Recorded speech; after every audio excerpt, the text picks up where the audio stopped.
Mystery slop. What's mystery slop?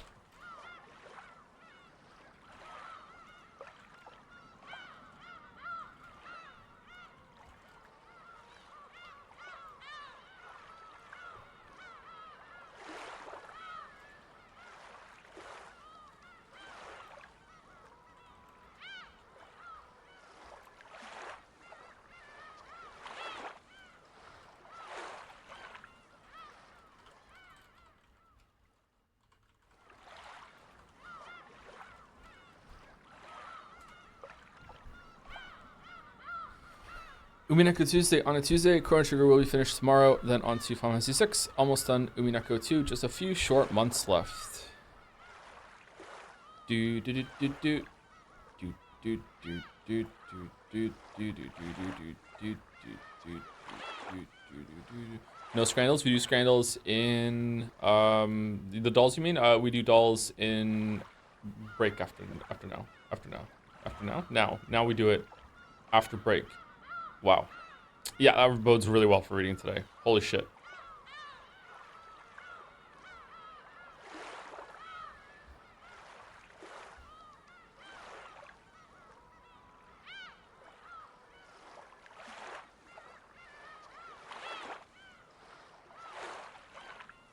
Great start. I know, right? I know. Shameful.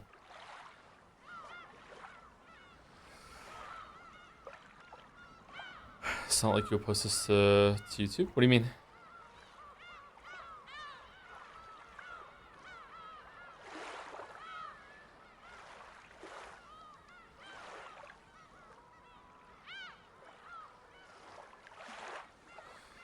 You said at one point that cat box is a Canadian term for litter boxes. I've lived in Vancouver my entire life and never heard of that. Is it an East Coast thing? I guess so. I don't know. Maybe it's just not a Vancouver thing.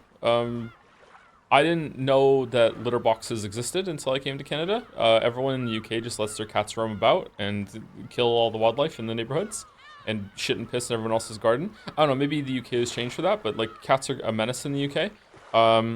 So there were no litter boxes at all in the UK. No, has it changed now? Okay, that's what it was like when I was in the UK. People would just let their cats wild and be out.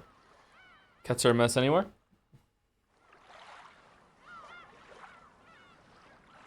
That's fucked. Hopefully it's changed by now. 1980s UK, 1990s, early 2000s UK. Yeah. Lots of people had cats and no one had a litter box. They would just let their cats come and go. They could be outdoor cats whenever they wanted. I never knew anyone that had an indoor cat only. Never knew anyone that had a litter box. Never, ever, ever. So if that's changed, then that's a big difference from my childhood. When I came over to Canada, the opposite was true. Almost no one had an outdoor cat. Very few people let their cats roam about outside. Some do, but it's pretty rare. Most people keep their cats indoors and they're indoor cats, and they would have a litter box, which was called the cat box. Litter box and cat box interchangeably. So, yeah, I don't know. Maybe it's just a Toronto thing.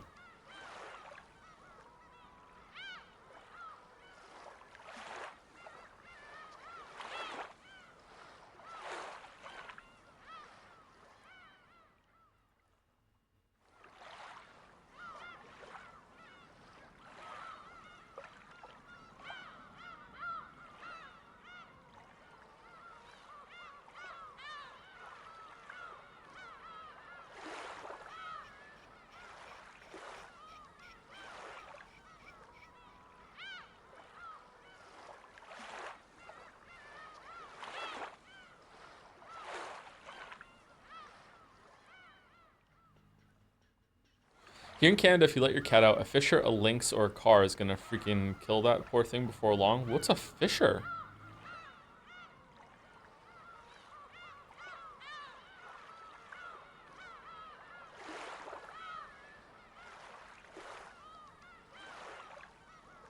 Fisher cat? Big cat?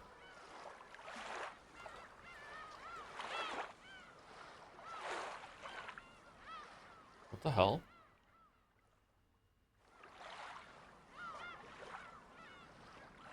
These look like badgers. I've never seen one of these. These are cute.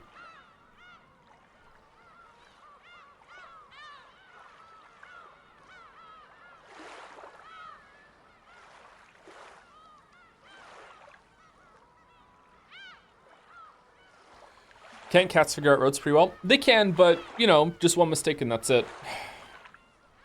I've seen a few dead cats on streets, which is sad. How many streams do Umineko there been so far? 40?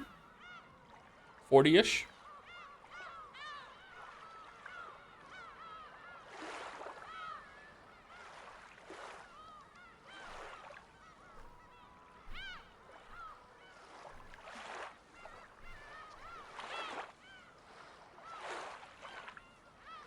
How was your day, Pekka? I'm tired.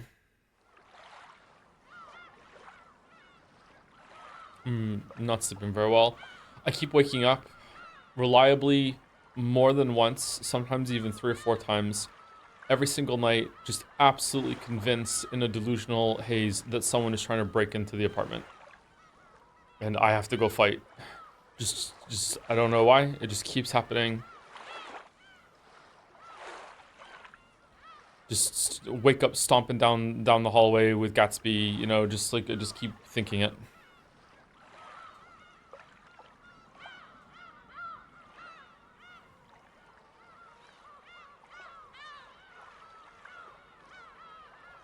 That sucks. Yeah, it does.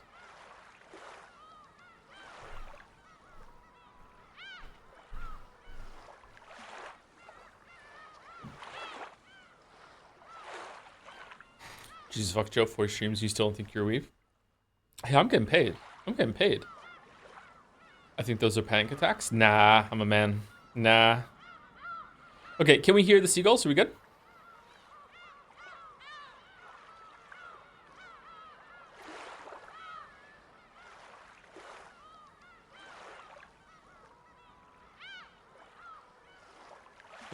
Manic attacks. Will you get better for me? I'll try, Harmva. I'll try. It could be another you thinking about changing in the future. Ooh.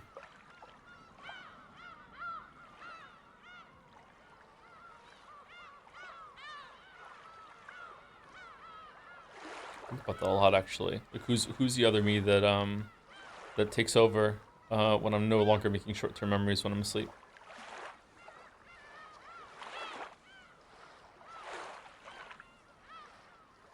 Oh, shit. Okay, thank you to Oni Adapt for the resub while the stream was down with this banger of a message. Strap in, everyone. Hi, Tom. I'll be the descending voice for this one. Expedition 33 is the first game I dropped in over 5 years because I was so damn bored of the story and the gameplay 25 hours in. I didn't see any reviews till after I decided I was going to drop it, and when I read some Steam reviews, my jaw was on the floor seeing people were treating this game like it's some modern masterpiece. I even finished Metaphor, and I don't even like Atlas's games. Good luck on the Defense Force on this one, though, buddy. Wow. Wow.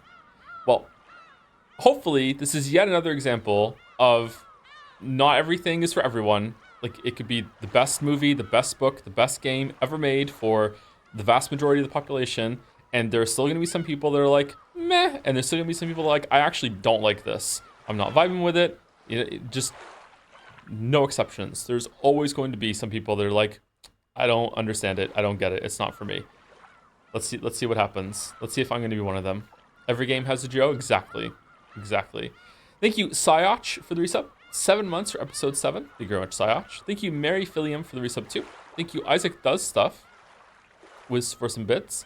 I've been watching the Death Stranding 2 VODs, and I really respect your reasons for not playing gacha games. It's really cool. A Turn and Noctis doesn't have any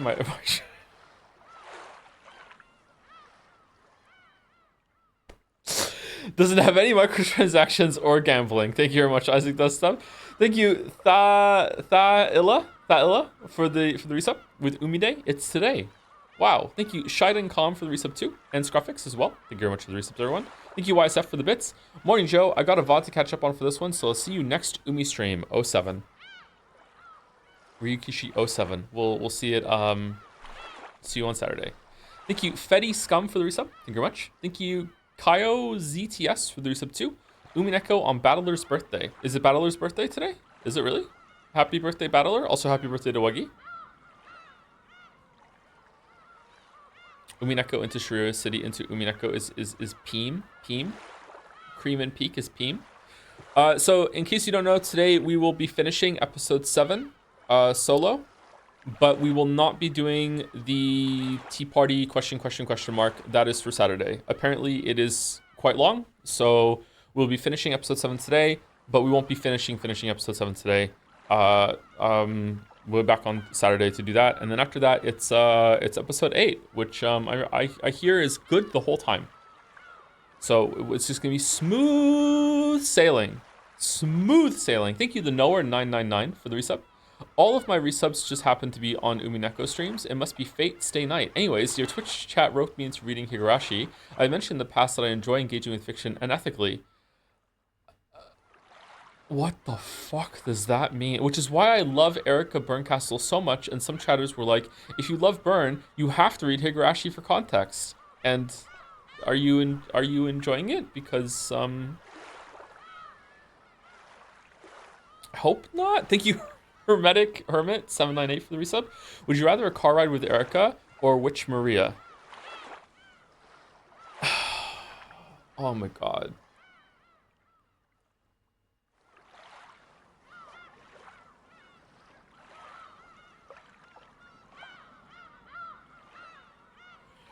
I would choose Erica because I think, in my most arrogant moment right now, I think I am more intelligent than Erica. So I think that I could play mind games with Erica on the car ride that would just make her like a slobbering mess by the end of just being like yeah, fuck you. Whereas even if I did outsmart Witch Maria, it wouldn't even register.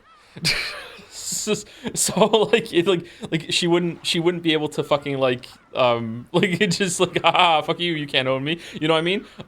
So like I feel like I could find a way to entertain myself by upsetting Erica, but I couldn't upset Maria. I don't know. I also wouldn't really want to make Maria upset. You know, she's a kid, you know, whatever.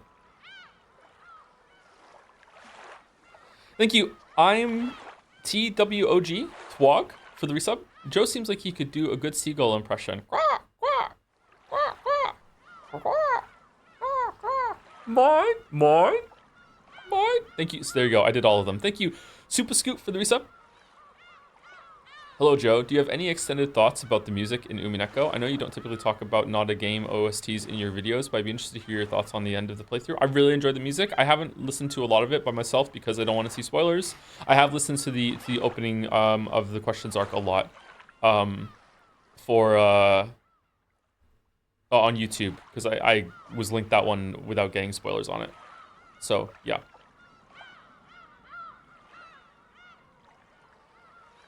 I would like to listen to like Golden Slaughter and all of other music when I'm free to like search through the OSTs, everything. Yeah, a lot of it's on Spotify. Is it really? Wow. Okay, we could listen to some on Spotify then. What's that Homer Simpson's bit where he's trying to like He's like, go ahead, Marge. I'll soothe you off to sleep with the sounds of the ocean. Shh. Whoosh. Caw, caw, caw, caw, caw. Ew.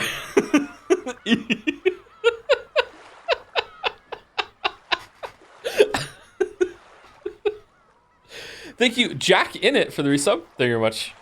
Jack in it. Thank you very much. 36 months. 3 years of Jack in it. Very nice. Thank you, Zephorix512, for the resub. Hey, Joe, 9-year watcher and 3-year sub. 3 finally? I've been watching your videos since Fallout 4 and stream since Automata. That's a long time. Holy crap. Considering I've been watching for nearly half my life, it's got... No. No. No. No. No. No, no, no, no, no, no, no, no, no. Okay, first of all, if you're lying, good job on the owning. If you're not lying, you should not have been watching me at that age. What the hell? Nearly half my life it's gotten me through, so a lot. It's got me through a lot, so I'm happy to have been along for the ride all these years. Here's hopefully to many more weeb games to come. Thank you very much, Sephorex. Thank you. 3D6 Psychic. Thank you very much, Sephorex, for the resub. Thank you, Doc Robins, for the resub. Joyous day. Joyous day. Umineko, it's today. Thank you. How you doing for the resub too? Rip Shoria City. You won't be missed. True. Pouring out for Shoria City. And vividly describe pouring it out. And into a pot. And then you cook some more fucking noodles. Thank you. Axolotl Laddle for the resub. What even is an axolotl? Thank you much for the resub. Thank you, Zero Vault, for the bits. 167 bits. Suspicious bits. And last but not least is Gugu511 for the resub. Thank you very much. Thank you, Gugu. All right, we are caught up to date. We can continue. We can read. We're just right into it.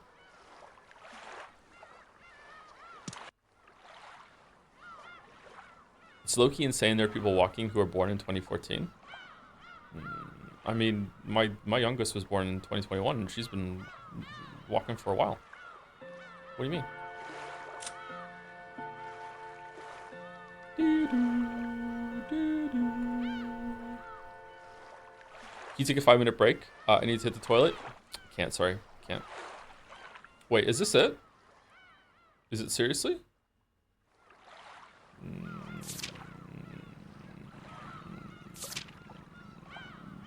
Yes.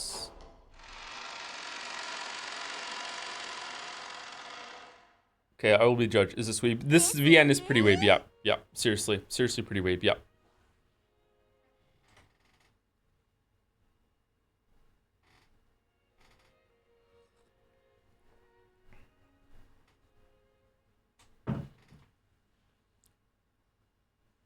So did you hear House of Fata Morgana developers are also on the verge of bankruptcy, so they're planning to create a game like 100 Lines because 100 Lines saved Kodaka from bankruptcy? Will Kodaka also be hired to promote it relentlessly on Twitter until they're not on the verge of bankruptcy anymore?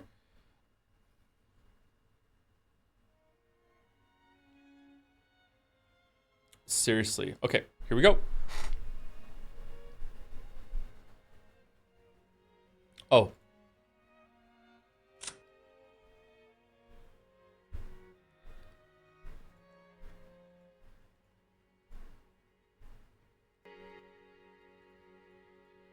Okay. I'm Nenjo. I'm Nenjo. I'm Willard. I'm a ghost. I'm Toothpaste Beatrice. Okay, are we done? How's the sound? We good?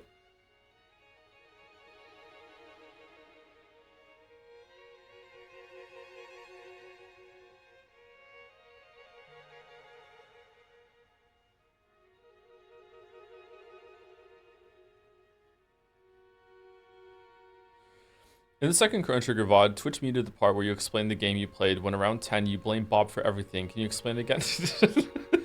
No, I can't. I'm sorry. I don't want to revisit that core memory. No, it was Earthbound.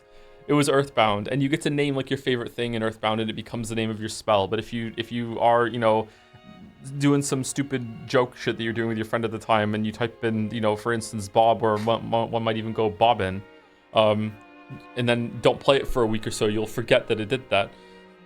By the way, Joe, today is Battler's birthday. That's nice. That's nice. Always reminded of the Genshin post about people being like, you all call yourself Truth fans, but you all forgot that it was the voice actor of fucking Ambrose's birthday today. How dare you? And all the people in the comments being like, oh my god, you're so right. We should remember that it was his voice actress's birthday. Oh shit. Yeah, sorry. Happy birthday. We didn't wish her happy birthday. Seriously, why do guys turn into total morons when they get together? Jessica's room was filled with laughter. I mean, I have an answer for you, but it was one hell of a reality check. I thought this guy was a bit cool, a bit adult-like, and then I see him with some of the other guys in our class talking about dirty stuff with this creepy laugh. It's true that boys always act like little kids when they're together. Well, it's not like girls are any different. The fun chat between girls continued without end. Tonight, Kraus and Netsui were out late at a meeting on Nijima. Most of the time, Netsui was always watching, so Jessica would always make sure to be curt with the young servants. But when Netsui wasn't around, Jessica never did that. She had invited the servants of similar age to her room, and they were chatting away noisily. At that age, everyone wants to know about love. Thanks to the rigid and constricting way Jessica had been brought up, she enjoyed talking about it all the more. You're pretty incredible, milady, and you're that age. Aren't there any boys you're interested in? Well, I'd like to fall in love, but there really aren't any good ones around. And then Shannon's like, hold my beer. Oh shit. I think you should be a bit more proactive about it. You can act all relaxed now, but that's not gonna last long, okay? Once one of your friends starts going out with someone, it'll turn your world upside down. There's no way that'll happen. None of my friends are traitors, I think. Okay. Okay, how are we with the sound? Now that we're a couple lines in, let me know. Well, I say thank you to Gentle Redemptor and Lurkmer. Thank you, Lurkmer, for the resub. With a smile buff, and Gentle Redemptor with hola, almost. No more bombs on my country, so I'm back to my normal life. Just finished the VOD of last episode, so I'm hyped to just continue to live with you today. Love you, bro, for always making it funny during hard times. Also, flying to Japan in 3 months. Maybe I will pay you an Umineko tribute in the Ushiromiya mansion. Oh, that's a couple people have done that now. With some of the cutouts. Well, I'm glad that there are no more bombs being dropped on you, Gentle Redemptor. That must be scary as fucking hell. I can't even imagine. And I'm grateful that I can't even imagine, but like, holy shit. Happy I can provide some distraction for that. Enjoy Japan if you go. I would like to go to Japan. Not a week, by the way. No. The outbreak of love is the one time you can't rely on friendship between girls. If you met someone you liked, you'd betray your friends and go out with the guy without a second thought, wouldn't you? What about you, Shannon? It's not fair if I'm the only one who has to talk.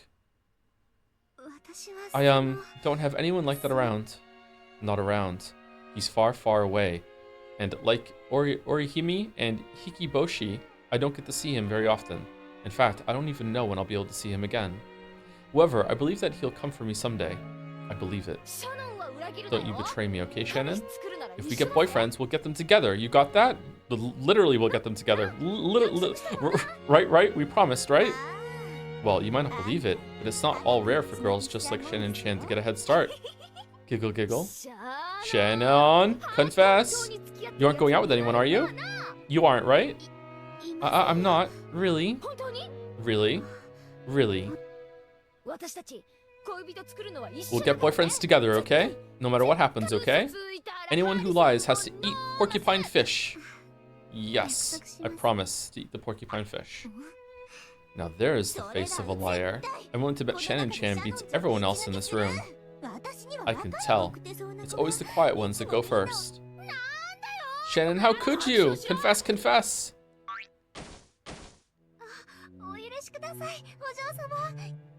But please stop, milady. I have not read Fata Morgana now. That tickles. And so, another Sunday afternoon passed by.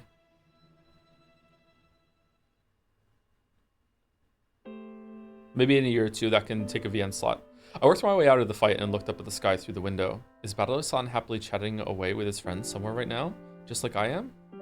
As I think of you like this, are you thinking of me? But if I ask that, it's the same as admitting that I don't trust you. I'll wait. And when you do come for me, I'll announce then and there that I'm quitting my job. I've already prepared myself to do so, but you haven't come yet. That isn't because you won't come, but because I'm not determined enough yet, right? It's because I haven't clearly envisioned a future with you, right? I'll wait, no matter how long, until you come for me riding a white horse. I will always treasure our promise, the promise of our precious resolve. How does the George arc begin? Oh no, never make a promise with a guy, you can't count on them. Thinking that she had read my mind, I spun around. Of course she hadn't, but... Well, for stuff like that, I think guys and girls have different ideas of what's important. No, that's not it. You've got it all wrong. Guys just suck, and on the whole, girls tend to be dreamers, and guys just do stuff without thinking.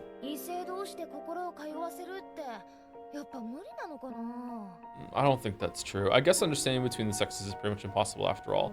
I also don't think that's true. At least I think it's pretty hard. Girls often have the bad habit of thinking they know exactly what the guy is thinking right away. They search for hidden meanings behind words that guys say for no reason in particular, and just get the wrong idea. Yeah, I've known girls like that. Those girls who hear something that anyone else could tell them was trivial, but I think it means the guy is totally into them. Yeah, I see it all the time. It's a bit sad when a girl gets the wrong idea for no reason. Ha! The pair of them laugh together.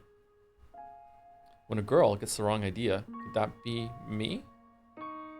No, that can't be. After all, Battler-san clearly made a promise. He said he'd come for me riding a white horse. Goes both ways. Yeah, I don't know. I don't know if I really want to talk about this. There are definitely differences, but I think they're really exaggerated and they're not really all that important to hone in on. There's an XKCD comic that I like to bring up when we talk about this, which shows this mindset really clearly, which is that there's a guy like seeing another guy try to solve a math problem on a chalkboard. And don't get too excited. I brought up a Blackboard chat. And he gets it wrong, and the guy is like, wow, you suck at math. And then in the next panel, it's a girl trying to solve the same problem. And when the girl can't solve it, the guy is like, wow, girls suck at math. And I think what happens with this disconnect or this perception is that people hone in on the difference between men and women, and then when a woman does something bad to a man or a man does something bad to a woman, they just attribute it to the whole entire opposite sex and be like, wow. Instead of it's almost like letting them off the hook in a way, in a weird way. It kind of sucks. It's like instead of looking at it and being like, wow, that person sucked, they did something really bad to me, they go, wow, like, all women suck or all men suck. And I understand how people get there, but it's a really bad habit to have. And it's not just for men and women, by the way, too. It can happen to a lot of things you can attribute. Any discernible difference you can see in anyone, even animals. You know, there's a lot of people that have a bad experience with a dog, and instead of being like, oh, that dog sucks, it's like all dogs suck. You know what I mean? Like, it's a dangerous line of thinking.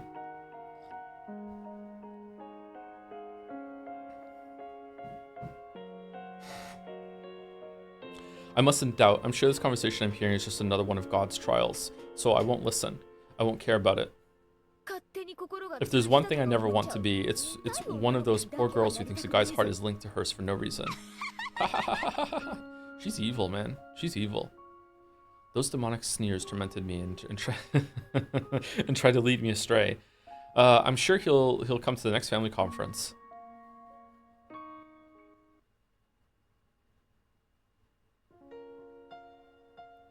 But Butler-san didn't appear at the 1982 conference either. Bit by bit, things were changing from the way they'd been at the last family conference he'd come to.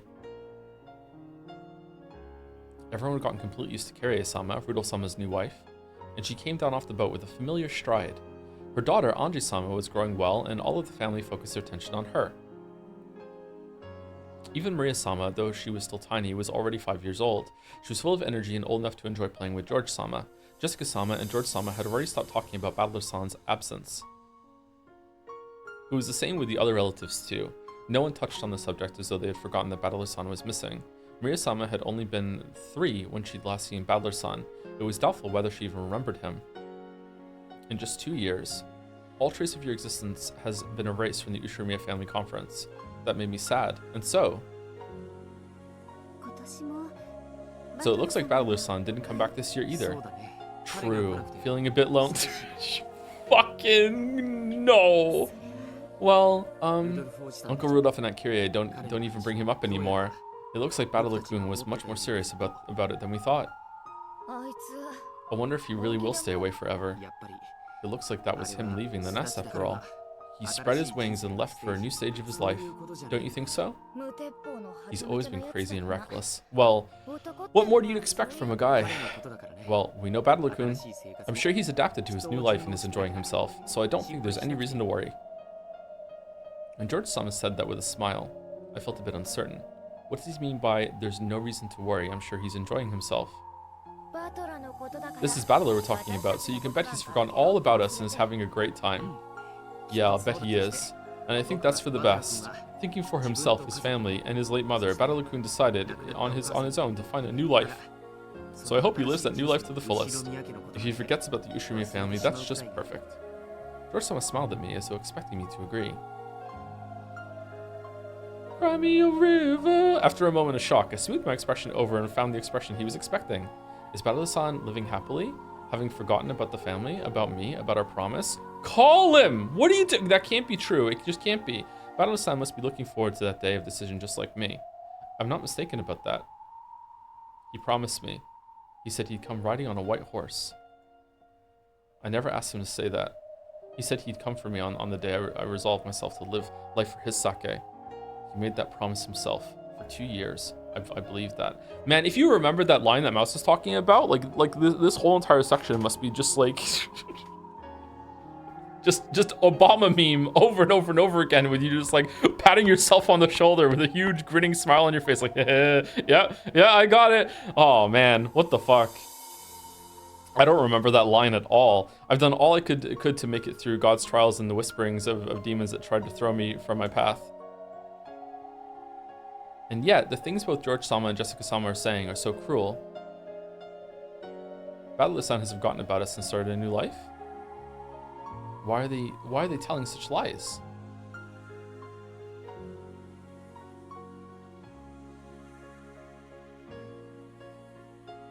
But that night, I dreamed of Battler-san for the first time in a long while. I couldn't believe how smoothly you and Jelly just swept past that line. Oh, Jelly was on for that one? I blame Jelly for distracting me. I blame Jelly. It's Jelly's fault. If it wasn't for Jelly, I would have remembered the whole time, would have honed in on it. It's Jelly's fault. Jelly, yep. The Battler-san in my dream wasn't the Battler-san I believed in. It was the Battler-san that George-sama and Jessica-sama had spoken of. The one who had forgotten everything and started a new life. Jelly, you blame me now. Blame each other. I'm the reason why you didn't notice it. It's okay. It'll work out. Morning. I woke up with a tear-stained face. The face I saw in the mirror cried and told me it couldn't wait any longer. If I've managed to wait this long, why can't I wait any longer? This is a trial, so we must believe in him and wait. But the me in the mirror spoke. It was sharper than a fragment of glass. I talk about this promise with him, but did we ever really make such a promise? Wasn't Jessica-sama talking about it? That some girls are dreamers who get the wrong idea? And wasn't George-sama talking about it too? He said that Battler-san had gotten used to his new life and had forgotten about the Ushimiya family. And by now, he isn't the only one who's forgotten. Unless I ask about it, everyone on this island has forgotten his name. Even Rudolph-sama doesn't say his name anymore. If I weren't here to remember his face, perhaps his existence would have been erased from everyone's hearts. Did Battler even exist at all? I don't believe it, so I won't doubt. Battler-san must still remember his promise. We're both waiting for the day of decision. The day we'll be together. Battler-san, I firmly made up my mind. Does the fact that you're not here mean that after all I'm not determined enough? No. It's because you and God are testing me, isn't it? In that case, I will endure until that promised day inevitably comes. So, please, Battler-san, I want some proof that you haven't forgotten me. It was the crack that ran across my ceramic-like heart. Oh, like the vase. I have to acknowledge it now. It may be that I'm pretending not to notice something terrifying and sad. Battler-san makes me yearn for him. Battler-san makes me sad. Battler-san makes it hurt. Battler-san, do you still remember me now? Remember me now?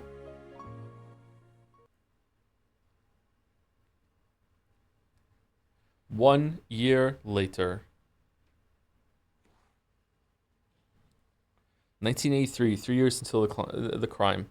The kids are really into SpongeBob SquarePants lately, and that's something that I don't know why I missed that. I know that my generation is usually all about the SpongeBob SquarePants, but I don't know what it was about it. I didn't get into it, or maybe I was just a little too old. I don't know. I was born in 1985. When was SpongeBob really big?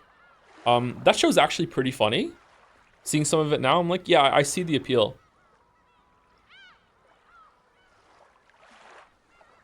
Early 2000s? Yeah? Okay. How many seasons did that? Is there like a revival like Dexter's Lab got that was absolute dog shit? And are there like bad SpongeBob episodes? It was big when I was a kid, so I think you missed it by like 5-7 years. Thanks for that one. Thanks. Oh my, didn't know you hip with my generation too.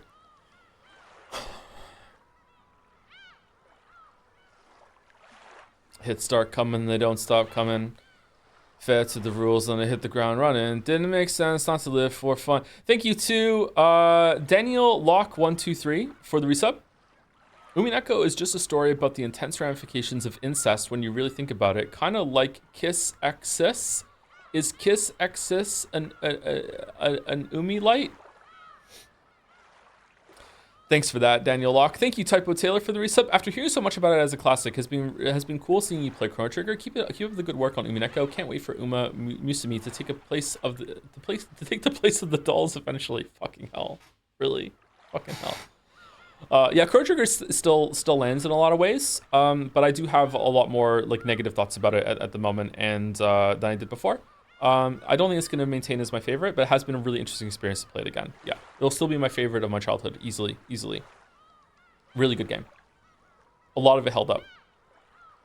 In fact, I think almost all of it holds up, and especially for the target audience it's going for, I'm just not that target audience anymore. I think if you were a kid, I should try it. I have 4 to experiment on. I should see. I think that it would still land, and it would be really good. Thank you, Mingaleg for the resub. Are you still Jodler, or this level of young battler fuckery is out of your league?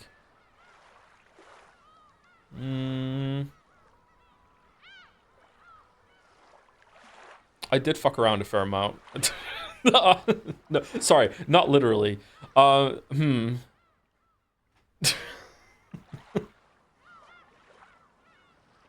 Still very, very much like Battler in a lot of ways. Yeah, I think so. Yeah. Thank you for the resub.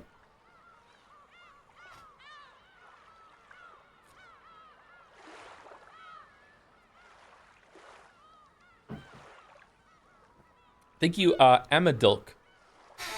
Yes, it's an L. Thank you, Amadilk, for the resub too right now. Thank you very much. I feel like there was a question I forgot to answer. Was it about SpongeBob? Like Odyssey? So Odyssey is for kids for sure. I say that in the video. However, Odyssey is a gameplay game, and that series has always been for kids. There's never been a Mario for adults. However, Odyssey's flaw is that it doesn't have enough content that is difficult like every single Mario game had before it. Or it doesn't have like a really, really difficult end game area like some of the other ones did before it too.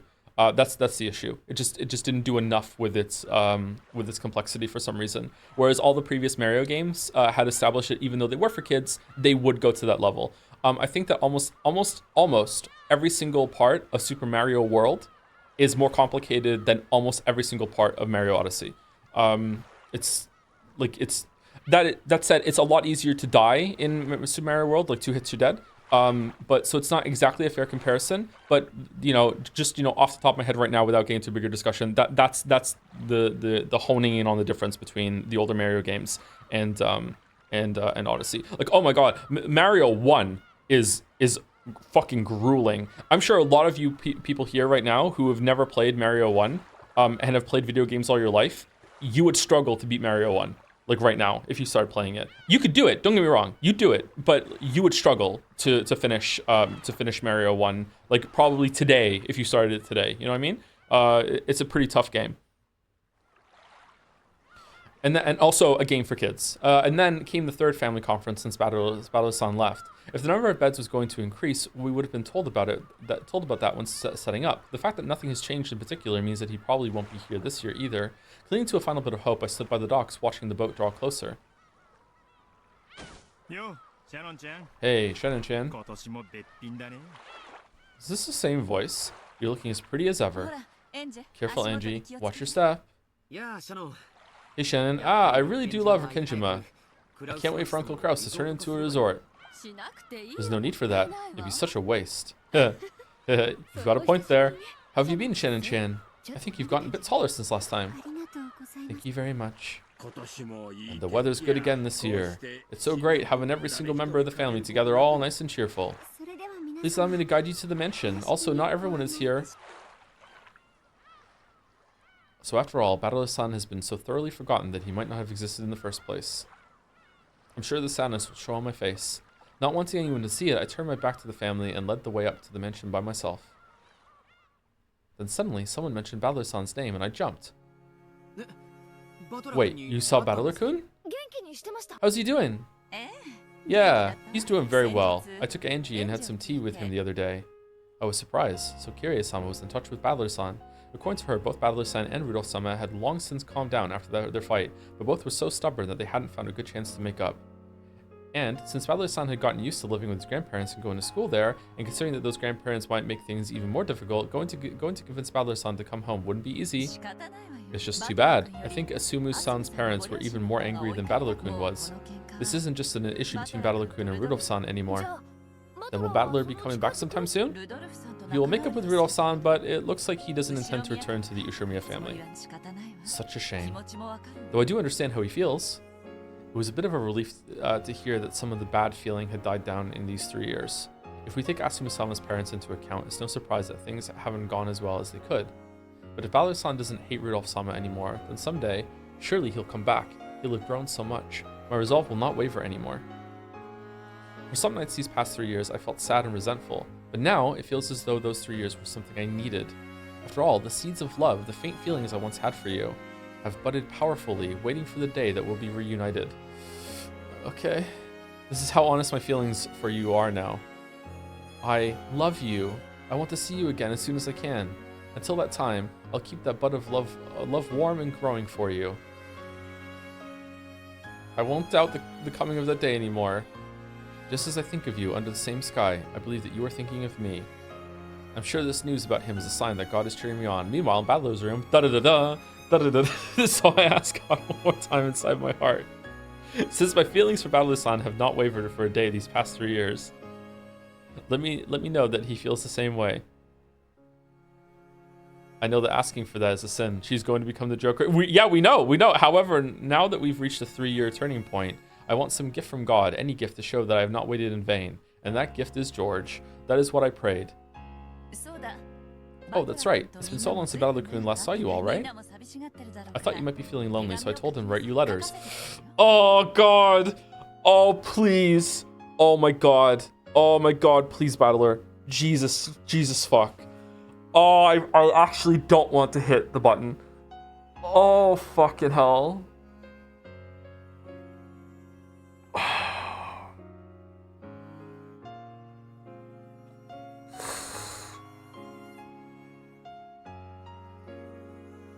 Oh, man. Here they are. Huh? Did God really hear my prayers? I felt as though my heart was going to leap out of my chest. A letter from Battler? Awesome. What did he write? Did he say anything about how he's been doing lately? I can't wait to read it. Kirei-sama pulled a brown envelope out of her bag and handed it to George-sama. Just one? When George-sama opened it, several folded letters came out. Looks like this one's addressed to me. They all have different names on them. Here, this one's yours, Jessica-chan. Thanks. This one's from Maria-chan. Can she read yet? I'll read it to her later. Thank you. And there's even one for Angie-chan. Now, of course, she can't read. Giggle. I'll give it to her when she does learn. He says he's doing great and having a blast. Good for him.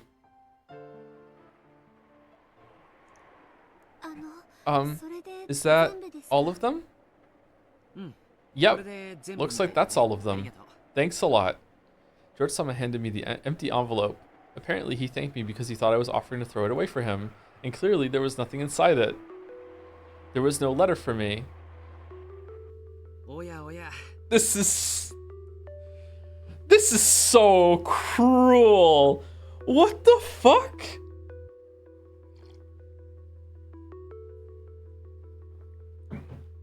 George with a letter-shaped belly, no more letters. Oh, what if he ate the letter because he wants Shannon for himself? What if he's been blocking all the phone calls? George, the secret villain of the whole thing? Yo, whoa. The more I read, the more fun it looks like Battler-kun's been having. Living every day to the fullest. That's what it looks like in mine too. If he's happy, then I guess that's what counts. Giggle. That's so mean of Battler-kun. It sounds like he forgot about us until you told him to write those letters, Kirie-san.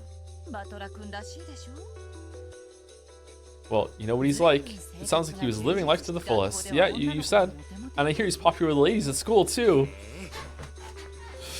Wow, that's incredible. There should be plenty of girls who like those hilarious melodramatic lines of his. Makes sense to me. I wonder if he really does plan not to return to the Ushimiya family. Looks like it. In mine, it says he doesn't think he'll return to Rokkenjima again.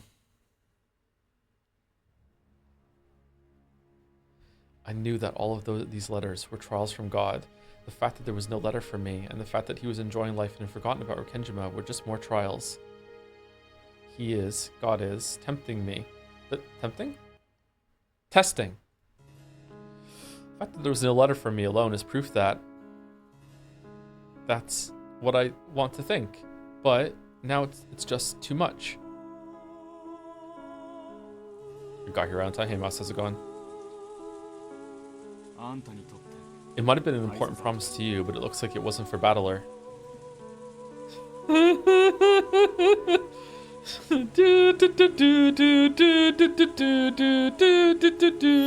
No way. Then that promise about him coming for you was... I was a dreamer. It was just an illusion I created. To Battler, they were probably just meaningless words to make him sound cool. To anyone but her, it would have been such a funny story to hear. That promise with Battler might have been an illusion the whole time. In the first place, we don't know if they both felt the same way about each other at all. Love is an illusion. However, if both sides are seeing the same illusion, that love becomes true. However, when the feelings of each side are different, then it's nothing more than a joke. This is Battler's sin, making Shannon think that it was a promise. Wrong. Huh? It's that he didn't even remember. If he simply broke his promise, I could have taken him to task for it. I could have regretted my mistake, or I could have won him back. However, you can't question someone about something they don't even remember. I'm unable to hate Battler-san. After all, Battler-san didn't even break his promise. There just wasn't any promise to start with. It was nothing more than a sad joke.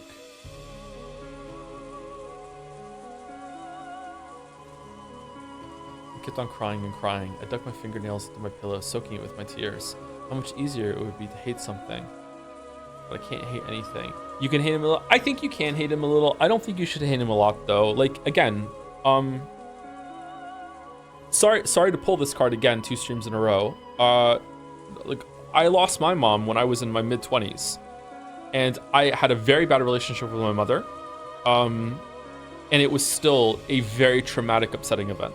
For someone who is an adult at that point, I was thinking I was 24, 25, I lost my mom. Very bad relationship with her. Was still talking to her, but still a bad relationship with her. And it was still extremely traumatic, like a lot of feelings, a lot of processed feelings. Probably some feelings I still haven't gone through, to be honest with you, because I can't talk to her anymore about it. Battler is 12, which is just old enough, I think, for you to understand, but also not old enough to have the, like, it's probably possibly the worst age to lose a parent. Like, oh my God. Like, you fully remember what it was like to have that parent. Like, your future is just on the horizon. You're starting to become an adult. You're going through puberty, adolescence. And he lost his dad too, you know? Yeah, this is a very, very big thing that Battler went through.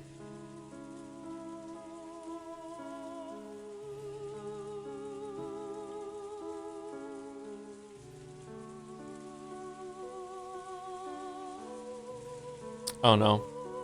Man, you're right, that Mario water level is hard as shit. Even without the death, I don't think you can really hold a 12-year-old responsible for this. I mean, holding him responsible, like, even if nothing happened, is this still worth what she does, if that's the reason she does all that stuff? Absolutely not. But, like, holding responsible, I think you could hold him a little responsible, being like, okay, like, that was a fucked up thing you did. Like, why did you do that? Like, you can't, like, just leave people on like that. I think you can hold him a little responsible, even if there was no death. Yeah.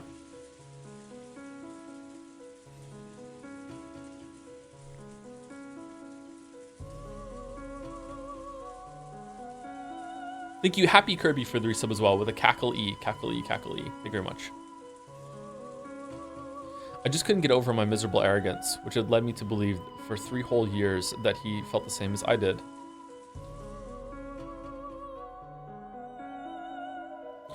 I agree with Mouse. I'm thinking about this in a dimension of fairness or justice is missing the point. Both characters are tragic, so the situation ends in tragedy.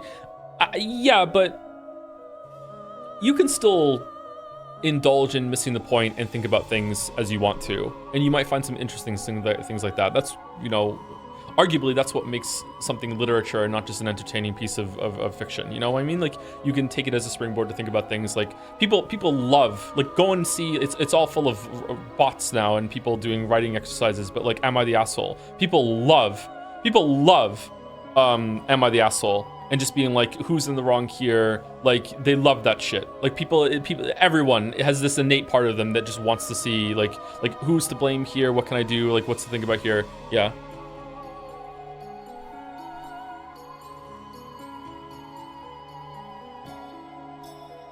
I am to blame for this. My irresponsible words led you to believe that Battler made a promise. No, this isn't anyone's fault. It's all because I assumed that he felt the same way I did. Battler made no promise, and yet his feelings were surely sincere. Though there may have been a difference in degree when compared to yours, it is true that he liked you. Of that, there can be no doubt. It's true. Please, just stop it. I believed that he liked me the way I liked him without ever doubting that. Please don't try to cheer me up. I'd rather that you mocked me. Before I knew it, a dull, inescapable pain had pierced my chest. When I pressed my hand against my chest, I realized what that pain was. The pain keeps, appearing.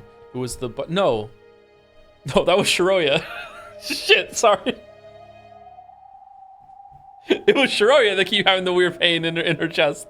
And I was wondering what that was about. Sorry, my bad. It was the bud of love whose seeds I had sown and nurtured in my heart. Its roots had spread all the way across my chest, tormenting me like a metal wire wrapped around my heart.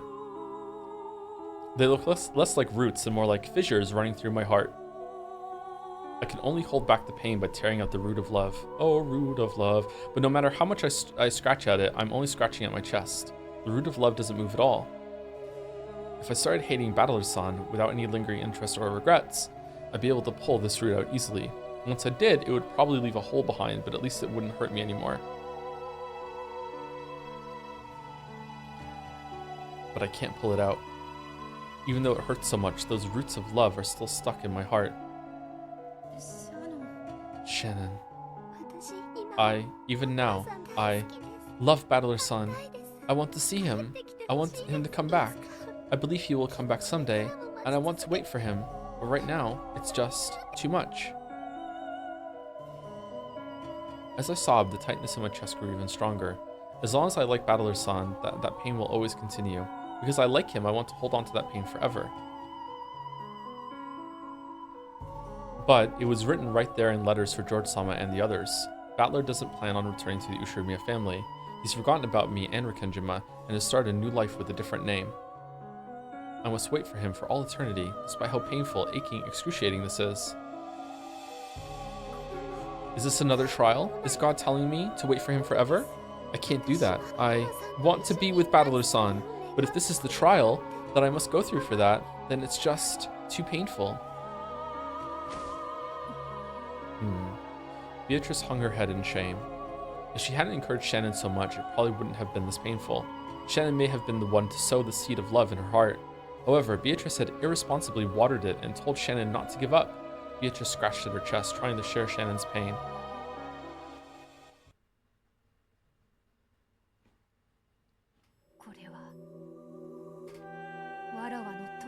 Thank you, Selena Fenris, for the resub. How about we just all agree that it's for the best that George died? True.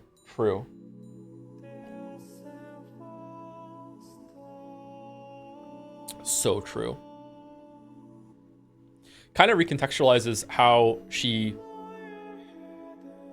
kind of makes Battler fall for her in episode... Was it episode 2 or episode 3? In episode 3. And then just laughs at him relentlessly after that. This is my fault. Beatrice mumbled to herself. What's your fault? For 3 years, I tortured you with the illusion of a promise that never happened. If I had not nourished the bud of love within you, you would not have suffered so.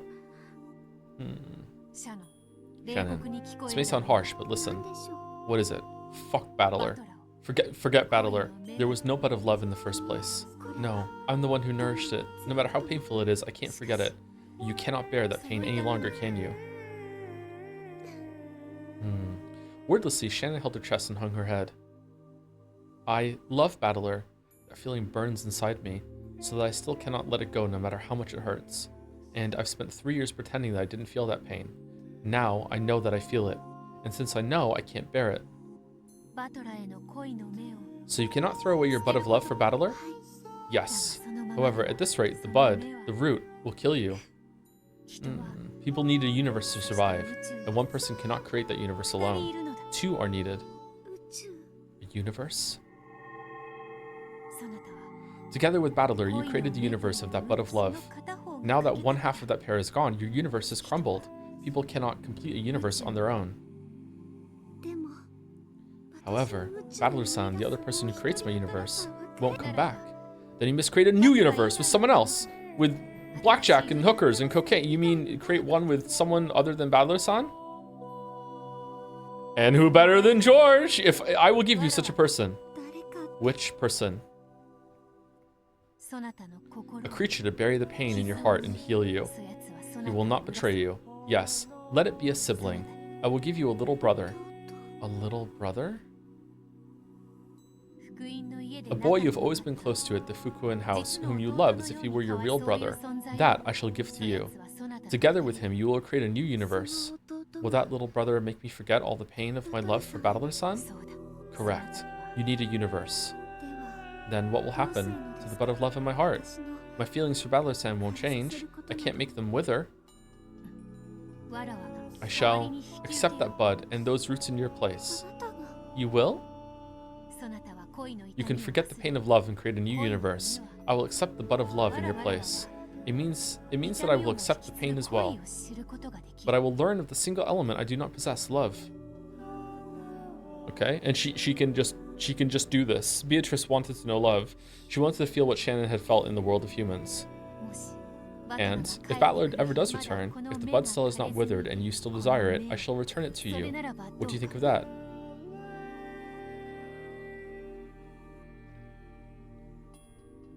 Still hanging her head, Shannon gave a small nod but said nothing. It would mean release from this unbearable pain, and it would mean giving the bud of love to the witch to hold in her place.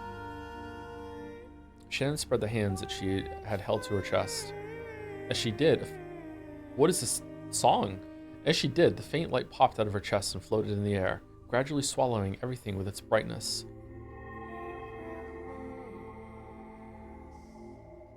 As the brilliant light began to fade away, Shannon and Beatrice, still facing each other, were now inside a vast starry sphere like a planetarium. They were the only ones in this pitch-black starry sea. Shannon felt as though she had seen this place once before, but she couldn't remember. Then, I made another announcement. Modify this world. Let the bud of love travel from Shannon to Beatrice. No, I can't do this, chat. Can you? Can most people do this? Wow, I'm jealous. This way, Shannon won't be tormented by the bud of love anymore, and furthermore, she will be given a little brother with whom she can create a new universe. The design for the little brother will be a younger boy at the Fukuen house with whom Shannon was close. For a name, let there be the something character as the Fukuen house rules state. Yeah, I've decided. That's a perfect name to go with Shannon's. He'll be a quiet, reticent boy. He'll come to Rikenjima as a new servant. There, he'll open his heart to Shannon. As a duty-minded boy who loves Shannon like a big sister, he'll always be there for her, and the rest of the servants will just go along with it somehow. Let's have him be a special servant like Genji, who is permitted to serve Kinzo directly. Yeah, that sounds kinda cool. Then, Beatrice, from now on, you will carry the bud of love.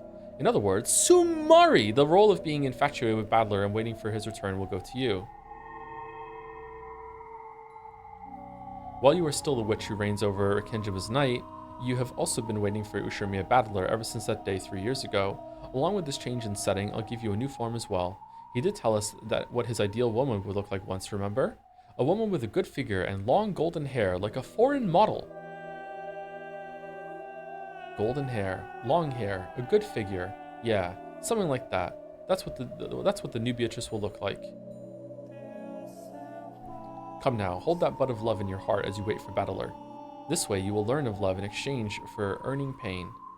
Yes, this will be the setting for my new world. For Shannon, a new servant like a little brother will come. He will be a silent, reticent boy, a duty-minded kid who loves Shannon as a sister. And the bud of love that has tortured Shannon will go to the witch, Beatrice, and she will just be holding on to the bud of love for the time being. However, while she holds on to it, she will be a maiden in love with Battler. For that time, you will be able to learn what love is.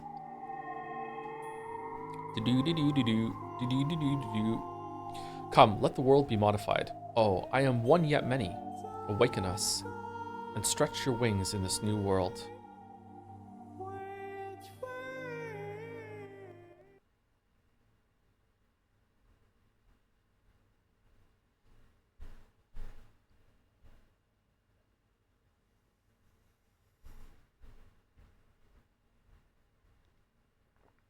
Slowly, I opened my eyes to the gentle rays of the morning sun. How long has it been since I last saw such a pleasant morning? The face in my mirror is tear-stained and pathetic. However, my heart is as clear as the morning sun. I could still clearly remember that strange dream. However, I can feel myself forgetting it rapidly. The place I was in my dreams had been such a strange place, a peaceful, calm place. There, I had left behind the pain I had carried in my chest until yesterday, so this morning my heart was at peace. Good morning, me. My tear-stained face really is pathetic. However, my expression is bright and cheery. Even now, I like Battler-san, but for some reason, I've calmed down. It feels like I've put something precious safely away in the place it belongs. Battler-san, when will you come back, I wonder? When you do, I'd like to talk about my mystery novels again. Oh, I almost forgot. A new boy servant will be coming by today, right? One of the rare servants who will serve the master directly. What kind of kid will he be? I hope we get along well. What was his name again? I'm pretty sure it was, name the kid. Waffles servant upon.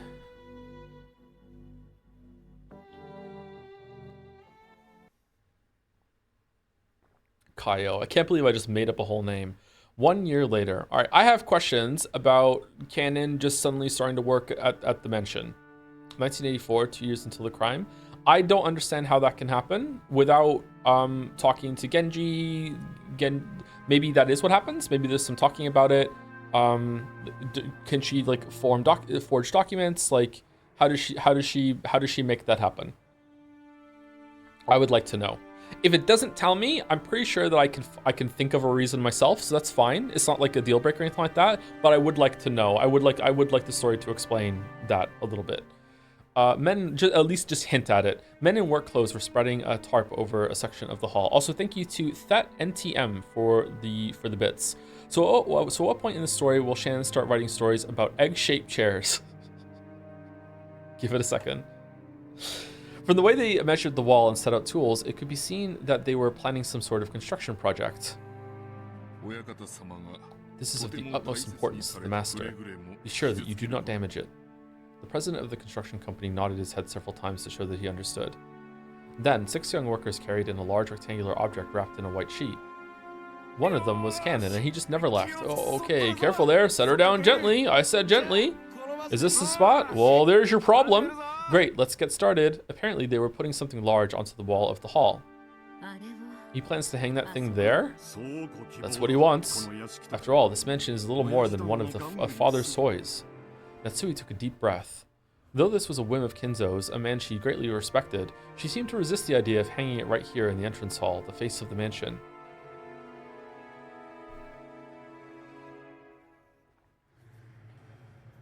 When the white sheet was pulled off, a Western woman wearing a beautiful dress came into view. It was a massive portrait of a woman. Is it proceeding well?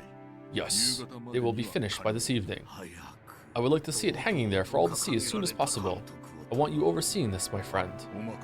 Leave it to me. Father, it seems a splendid portrait. Indeed, what exceptional quality. I am satisfied. This is your benefactor, the woman who gave you the gold, right? Indeed. If I had not met Beatrice, I would not be here, nor would you show me a family, nor would, of course, this mansion. It's only natural that her portrait be displayed in the best possible location. Now that he had said it this bluntly, there would be no contradicting him. Krasa Natsui could only shrug. Master, the epitaph plate is here. Would you please check to see that all is in order? Also, it's really, really fucking big. Like absolutely gigantic, like comically large. It's really heavy. I hope all this was necessary. Indeed. Each and every word must be correct. Epitaph? Krasa and Natsui crooked their heads and followed Kinzo. Holy shit! Behold the sweet fish river running through my beloved hometown. You who seek the golden land, follow its path downstream in search of the key. As you travel down it, you will see a village. This is such a weird thing. The leader of the workers set down a plate wrapped in a sheet. The others thought that the picture's name and description might be on it. But it seemed to have quite a lot of words for that.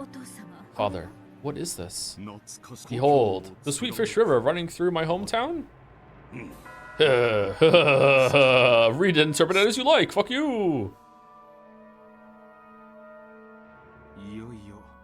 So we finally reached the appearance of the epitaph and the portrait.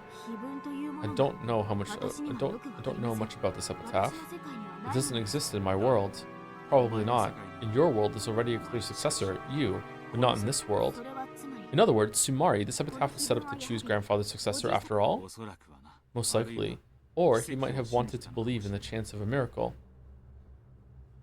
A difficult riddle made so that one would be able to solve it. Oh, I wonder if it's Beatrice's hometown, now that we know that she's in, she's from Italy, right? Was it said where she's from? No, I don't think it was. A difficult riddle made so that no one would be able to solve it. If someone actually could solve it, they themselves would be a miracle. They themselves would be a miracle. Perhaps that miracle would guide the person Kinzo most wanted to solve it. In short, Sumari, this epitaph really does depict the ceremony to revive the witch, Beatrice, just as everyone thought. That does seem to be the obvious interpretation, a mysterious ceremony sacrificing 13 people to revive the witch. However, the true ceremony wasn't that. It lies in wait for someone to miraculously solve it. That is the true ceremony. However, fate does have its irony. Wait, hold on. Ava and Rosa both solved it, and it seems like Shannon solves it too. I think that was they kind of hinted at that last episode, right? And none of them knew where Beatrice came from. Okay, it can't be that then. All right, Genji already knew. Maybe Kinzo set this up in the first place because he guessed that Genji knew everything. Was that fate a coincidence or something planned? I do not know. However, with this epitaph, the witch Beatrice will revive in the truest sense.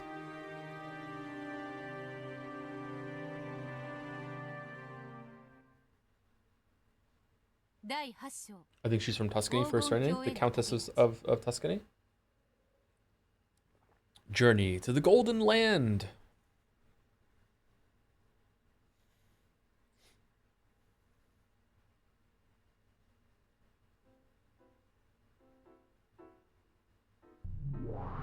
There it is. I thought the epitaph was on that little one down there before, but it's over here. This is Beatrice? My soul was captured by the woman shown in that massive portrait. That might have been literally true. Or rather than captured, perhaps it would be better to say that my soul had returned to a more fitting place, the place it belonged. The beautiful blonde hair was the same as mine, but tied up. The dress she wore was a deep black, making that golden hair stand out all the more. This is the witch, Beatrice, my true form.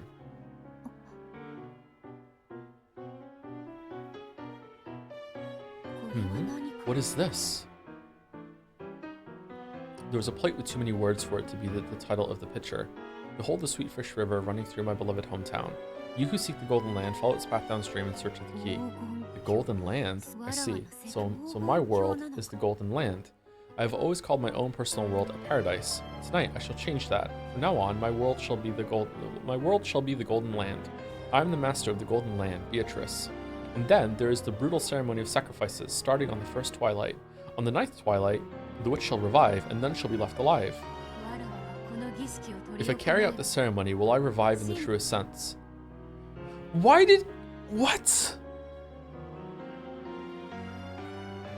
Why did Kinzo do that? Was that explained and I've forgotten? Why did Kinzo do all this shit? Like with the gouge head kill revive stuff?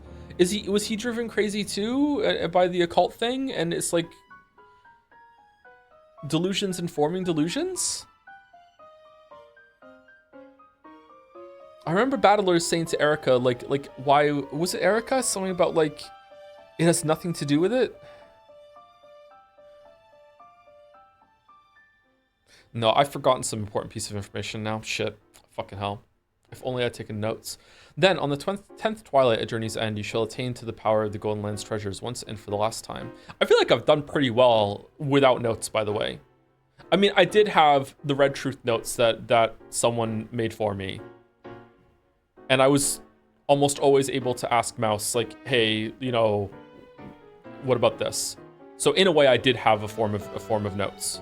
But I didn't have my own formal, like, written notes I did, yeah. If only Jelly wasn't distracting you. Exactly. The witch shall praise the wise and bestow 4 treasures. One shall be all the gold from the Golden Land. Kinzo received a massive amount of gold from Beatrice, and rumor has it that it still lies hidden somewhere. Is this, as the family members and servants are all whispering, a code showing the location of Kinzo's hidden gold?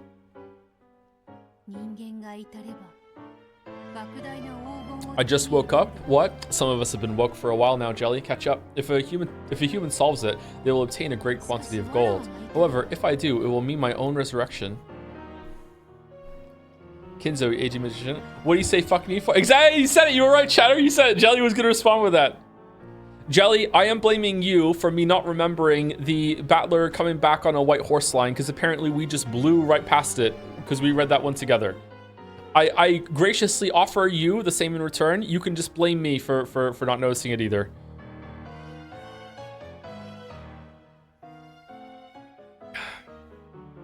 Gentle Weeb's agreement. Kinzo, you aging magician. Just when I was mocking the shortness of the time left to you, you start a game like this. How interesting. I'll definitely solve it. Then I will revive as the real Beatrice. When that happens, I will use my great magical power to rule over object and man, day and night, and all over Kenjima.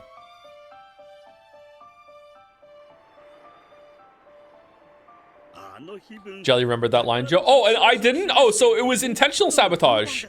Huh. I was amazed he never brought it up on stream. Oh ho! Oh ho! The plot, like the waifu, thickens. Interesting. Interesting. Okay. Ha ha. Everyone says that epitaph is a guide to finding the hidden treasure. The rumors tell that the master has 10 tons of gold hidden away. Yes, and Beatrice supposedly gave it to what the fuck are you? I've heard that one too. 10 tons of gold, that would be incredible. I can hardly even imagine it. If you had all that, what would you use it for? Lottery tickets. I'd like to touch it just once. Oh. Well, an eye for an eye makes the whole world blind. Luckily, I didn't forget about the line, so it's just you that needs a guiding hand. Have fun with all the scapegoats.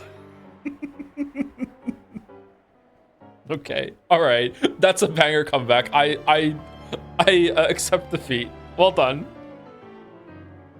I accept defeat. Oh, forget touching it. I'd like to spend it all. But why would he go out of his way to display this epitaph, this code showing the hiding place of the gold? That's obvious. He's laughing at everyone since he thinks no one can solve it.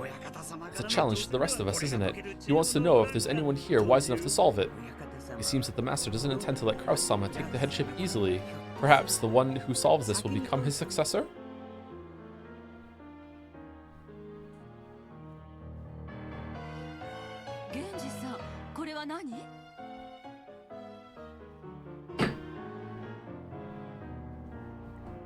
Sorry, I was just finishing my coffee. Oh. Why is the last bit of coffee at the bottom always the most bitter? Oh, just all of it settles, I guess? Oh, God. Fuck. Genji-san, what is this? Could this be a portrait of Beatrice? The Beatrice? Correct. This is Beatrice-sama. Catch the fuck up, milady. What on earth? There's a strange little poem-like thing over here. What's this all about? It's almost like a pirate code that shows the way to hidden treasure. True, it is like that, Genji-san. What does this mean? The master said to read and interpret it as you wish. And also that about the whole story, that the riddle also applies equally to all who can see the epitaph. You said riddle just now, didn't you? That means this can be solved. Yes, that's it. Father doesn't want Nissan to succeed him. Nissan. Sumari! Whoever solves this will become the successor. Cackle, cackle, giggle, giggle. Finally! The tables have finally turned. And now I have a real chance to become the head.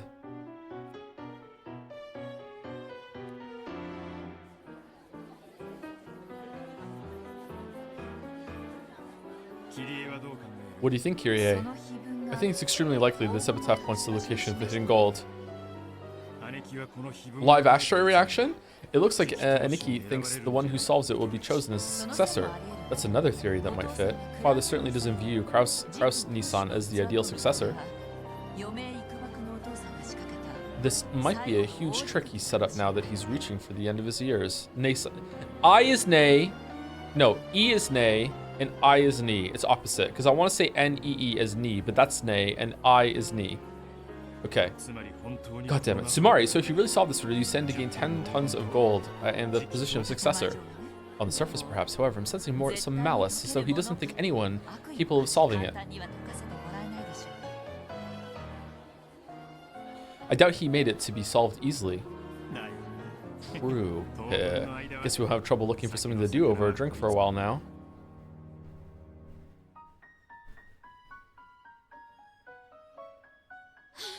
Ridiculous. How could anyone solve this? Maria, you know this is called bullshit. Be a good witch for a while and solve this for mommy. Rosa tossed aside a notepad with the epitaph written on it and flopped over onto the sofa. Solving this means 10 tons of gold. With that much, I'd never need to worry about schemes for cash again.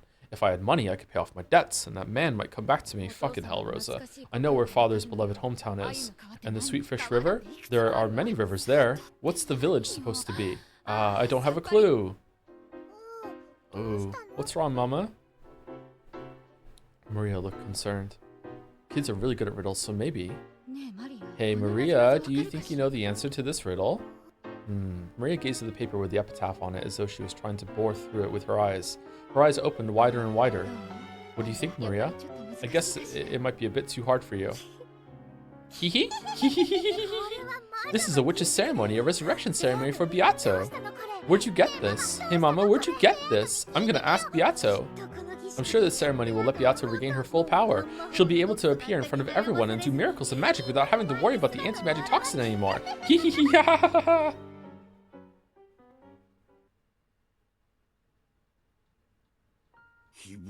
And the epitaph? It seems the family members are all competing to solve the riddle. Good. Let everyone try, and none will solve it. Except for the one blessed by a miracle. If I let my guard down, even I might forget the process.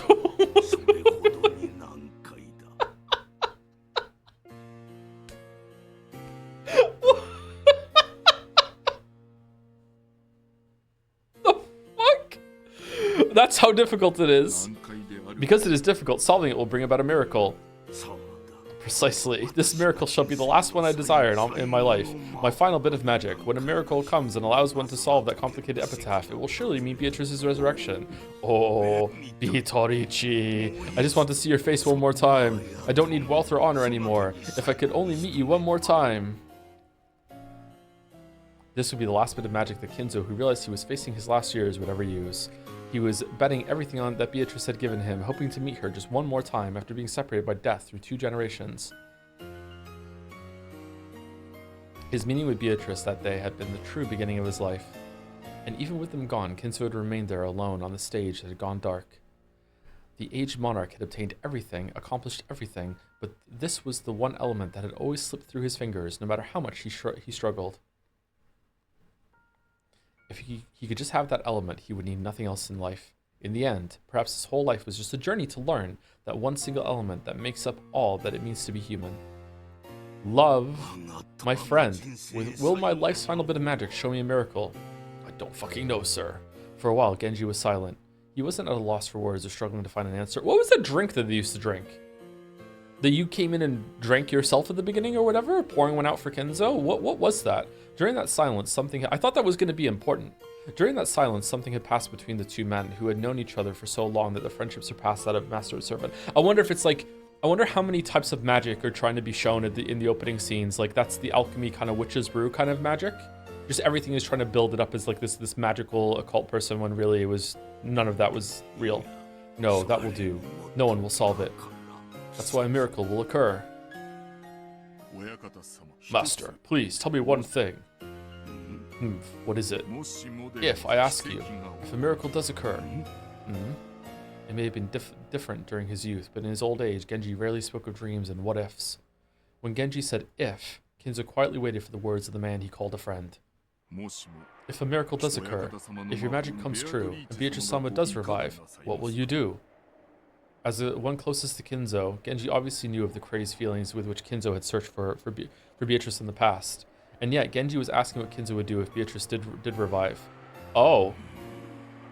Oh, okay. Does Genji kill Kinzo? Master, at one time in the past, you experienced the miracle of Beatrice-sama being reborn. If that miracle happened again, what would you do? My friend, so after all, you do blame me. I have no way of knowing everything in your heart and Beatrice-sama's. However, I believe I do understand at least part of the way in which Beatrice-sama adored you. I lament the fact. You may not believe it, but as I have aged, I have come to regret all of it. If a miracle does occur, and Beatrice revives, then of course I do not care if she knows nothing of the time she spent with me in the past. No, as long as she is Beatrice, I don't care who it is. I just want to apologize. Is that truly how you feel? Yes, my friend, I regret it. How deeply I regret those mistakes made in youth. You have aged as well, so you must know, one cannot feel guilt for the sins of their youth when one is still young. However, like deep thorns, they began to fester, torturing me. I, Ushimio Kinzo, no longer care how I die. However, this thorn, this regret, is the one account I must settle. I will return everything to Beatrice, and I will ask her to forgive me for my sins. For that is my only and final wish. I don't believe him. Kinzo covered his eyes and sobbed. The aged monarch who had built up great wealth in a single generation was reaching the end of his life. And he could do nothing but sob because he wanted someone to apologize to.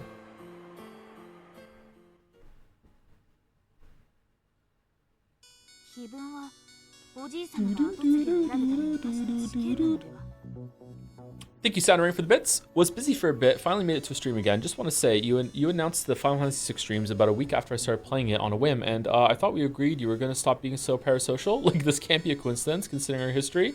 I know you look up to me a lot, but you should really carve out your own identity instead of just copying everything I do. Anyways, are you enjoying Chapter 7? I actually don't know, because I have a life outside of you.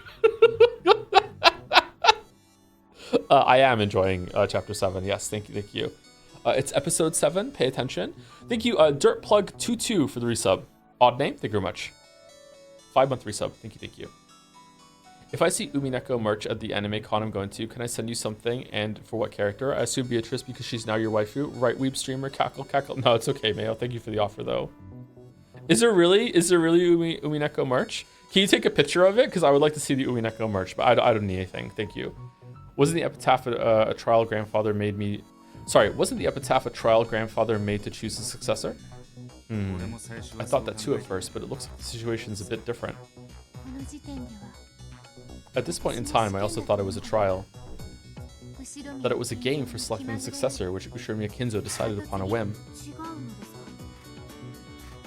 And it wasn't? This epitaph meant something for Ushirimiya Kinzo and Ranave Genji that only the two of them could understand. So, this was not the workings of fate, it was inevitable. I was no more than a Cinderella with the pumpkin carriage and glass slippers all prepared beforehand. I get it. So, this was a farce that Kinzo and Genji set up. Kinzo did understand, and Genji realized that this was a message. I don't have a clue what you mean. What did grandfather understand? And what does Genji-san have to do with this epitaph? The epitaph wasn't solved. Someone was made to solve it. And then Beatrice truly revived. If that revival had never happened, then 1986 would still have come, but the incident might have been completely different. And so, since the time of my birth, I have been trapped by the crossroads of fate, never given the right to make any decisions of my own will. So does Genji like drop hints for Shannon to solve it? Or it doesn't feel right to call her Yasu. Sayo? Let's go with Sayo. Sayo seemed to be a name that she said to George. That's what that's my name. Yasu is something else. Yasu is the servant name, right? Let's go with Sayo. So did Genji start dropping hints to Sayo to solve the epitaph? Oh, I am one yet many. And yet, we have never been able to resist fate. We are little more than leaves caught in a whirlpool. No matter how we dance, we must eventually be sucked in and disappear.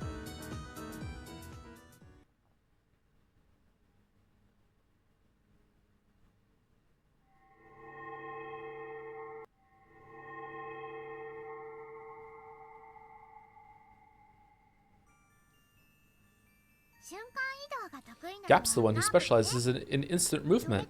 She's the 33rd in the rank of the great demons. Shut up, Maria. You must really be incredible to have a friend like that, Beato. Ooh. I see, the great demon Gap. Very well, my friend. You will now be Gap. You may call yourself by that name. Maria named Gap? Oh, wonderful. So you finally give me a name. It's a relief after being nameless so long. Wait, nameless? In that case, I would be honored to receive a name as well. Being nothing more than the head furniture lacks flavor, does it not? Maria, I need a name for this guy too. He is also a great demon and serves as my butler. He is a subordinate whom I can trust. Ooh, Ranave, I guess. The 27th ranked of the great demons. It said he'll give you reliable underlings. My, what a coincidence. The family name of my double, Genji, is Ranave. Oh, that truly is a coincidence. I see, it seems this is the best possible name for you. Very well, you shall now be known as Ranave. I can't see Genji just go along with this, but maybe there's a different side to him? Genji standing in the room as everyone has a tea party, like, oh man, oh how pleasant it is to be called by one's name. Genji be like, I was involved in so much heinous shit when it came to the other Beatrice. Like, just we just have to do anything here. Just go along with whatever happens. This is how we pay our penance. Oh, how pleasant it is to be called by one's name. I thank you for this wonderful name, Lady Maria. Just as a form can be a vessel, a name can be a powerful vessel too. For unknown creatures of the other world, simply gaining a name can greatly increase their magical power. That's why names are important. Ooh. True, names are important and wonderful. Right, Leah? You can call me Gap now, okay? Gap, a splendid name. I will remember it, and I'll ask you to stop shortening my precious name. So you're Virgilia, the one who guides travelers to Beatrice? That is also a splendid name, perfect for Milady's teacher. Yes, I do like it a lot. A name is a life. Maria, thanks to you, my friends have found names. Imagine having more than one name. I am deeply grateful. Ooh. Now it's your turn, Beato. Draw pictures of my bunny friends, like you did for Sakutaro. Uryu! Very well. Lend me that grimoire. Uryu! Beato's drawings are really great. I can't wait to see. Okay, everyone, you know what? Let's do it. Let's do a communal Uryu. All right, I want everyone out loud where they're sitting right now to say Uryu on the count of 3. Let's see how many people around the world can Uryu at the same time. All right, here we go. Say it. 1, 2, 3. Uryu. How many of you actually did it? What'll it be like? What'll it be like? I can't wait to see the bunnies. Ooh. They were in a forest band, were they not? I did it, but I whispered it since I'm at work. Really? They were in a forest band, were they not? A band. Yeah, something like... All of a sudden, Maria was no longer a little girl who did nothing but follow her mother around, laughing or crying. Someone's significant other was just like, this is the last straw. I can't believe you actually listened to that fucking voice on the radio that you like to listen to so much. We're done. You fucking, that's it. No more watching this hack. Fucking stop it. Yes. Oh, 200 people did it. Wow. Though she is still young, she already has a powerful self-image and possesses enough knowledge of the magical world to surprise even me. Together, we called ourselves Mariage Sorcière and made Mariage Sorcière and made each other's magical worlds deeper and richer. So a name can become a powerful vessel. How profound. It's very important to form a vessel, but a name is just as important. Indeed. Those with names leave a greater impression than those without. It's not just about forms and names. By knowing more and more about them, you can make them exist much more strongly. So I'll think of lots of stuff for you. Did you do this for Sakutaro as well? Yup. I see. Joseph is similar to the main character in my favorite novel. Thank you for this wonderful name, Maria. Yep. Sakutaro isn't just a name. There's a lot more to him than that. He's a lion cub, correct? Sakutaro is a Vegeta lion, so he doesn't eat meat. Oh, okay. Vegetalion. So he doesn't eat meat, but everyone else thinks he does, and they're scared of him. I wonder if is there any connection between Lion and Leon, or is that just a happenstance or whatever? I don't see a connection between them. But Sakutaro is also a scaredy cat, so he's just as scared as the others. Haha, Sakutaro is such a coward. Uryu! I don't eat meat. Cats need to eat meat, Maria. I'm not a scary lion. Oh, look, a flesh-eating sparrow. Flap. Actually, is there... Okay, I understand that this is going to be some high, like, oh my god, you need to have a shit ton of money to make this happen. But with the advent of like plant-based meat and everything like that right now, is there like straight up vegetarian cat food now that will actually the cats won't die? Does that exist? It must be super expensive. Vegan cat food exists and is fine. It's fine. Is it really? Feeding my cat Impossible Whoppers to own the libs. Lab grown meat is a thing. Hold on. Lab grown meat isn't done at any scale that you can actually buy some at this point, isn't it? Or like it's not commercially available, right? There might be some places you can buy it, but I don't think it's commercially available.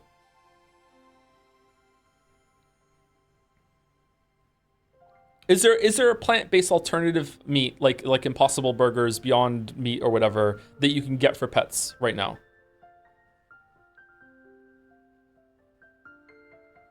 Not for cats, but there is for dogs.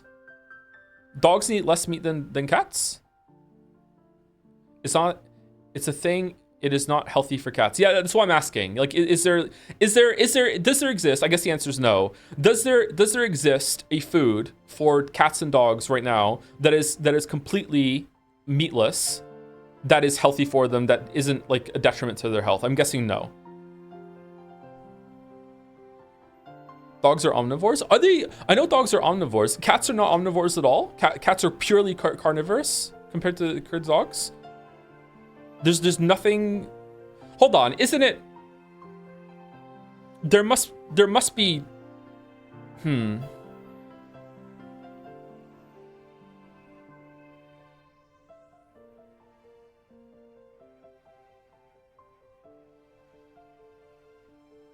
Isn't it a spectrum? Isn't it pretty rare that one is like completely herbivore and one is completely carnivore? Aren't there even some animals that we think of herbivores that, given the opportunity, will actually eat meat?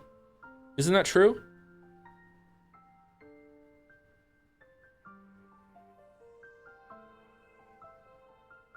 Yeah, cows eat woolly snakes sometimes. Yeah, so I'm guessing it's like the cats are just like really hard into on the carnivorous part of the spectrum then, right? So if the spectrum is like carnivore to herbivore, like dogs are like, I don't know, 60-70% on the carnivore line, whereas cats are like 90. Cats are way more carnivore than dogs. I didn't know that. For some reason, because cats and dogs are like the go-to pets, I thought they were like around the same in terms of like being omnivores. Huh, I just learned something. Thanks, chat.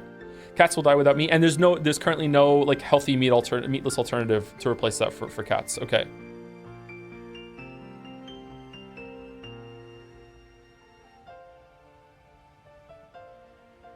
All right, that's cool. Okay. Thank you, Rajan QQs for the resub with Uru 3 minutes ago. Thank you very much.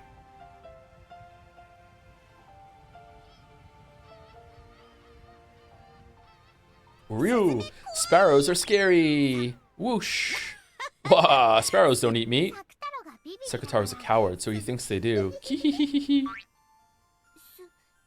the sparrow go away? Ryu. Is it a cow? Is it a picture of a? Sorry, this is somewhat of a traumatic video, but I was really surprised when I saw it.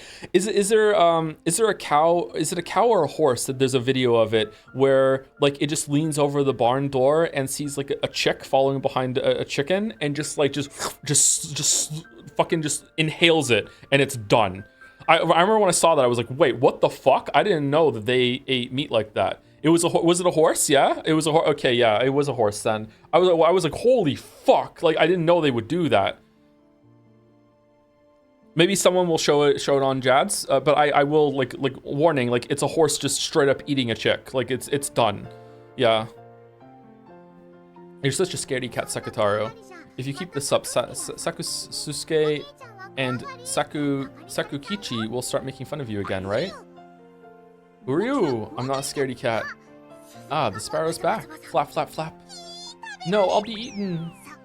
Whoosh. Sakutaro is quite entertaining. Then our Sakusuke and Sakukichi, his siblings. Oh, he's scared. I found out today that I'm not afraid of spiders, if it means I can make the kids scared of spiders.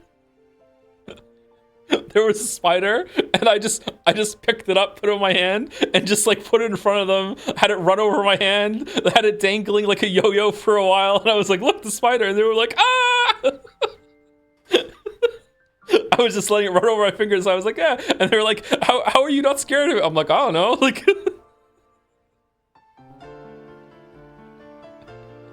It was the tiniest little spider. Did you eat it at the end? Yeah, I did, yeah. No, I put it on next to a bush. How big? It was teeny tiny. It was a small little spider. Yep. They're his little brothers waiting for him at home.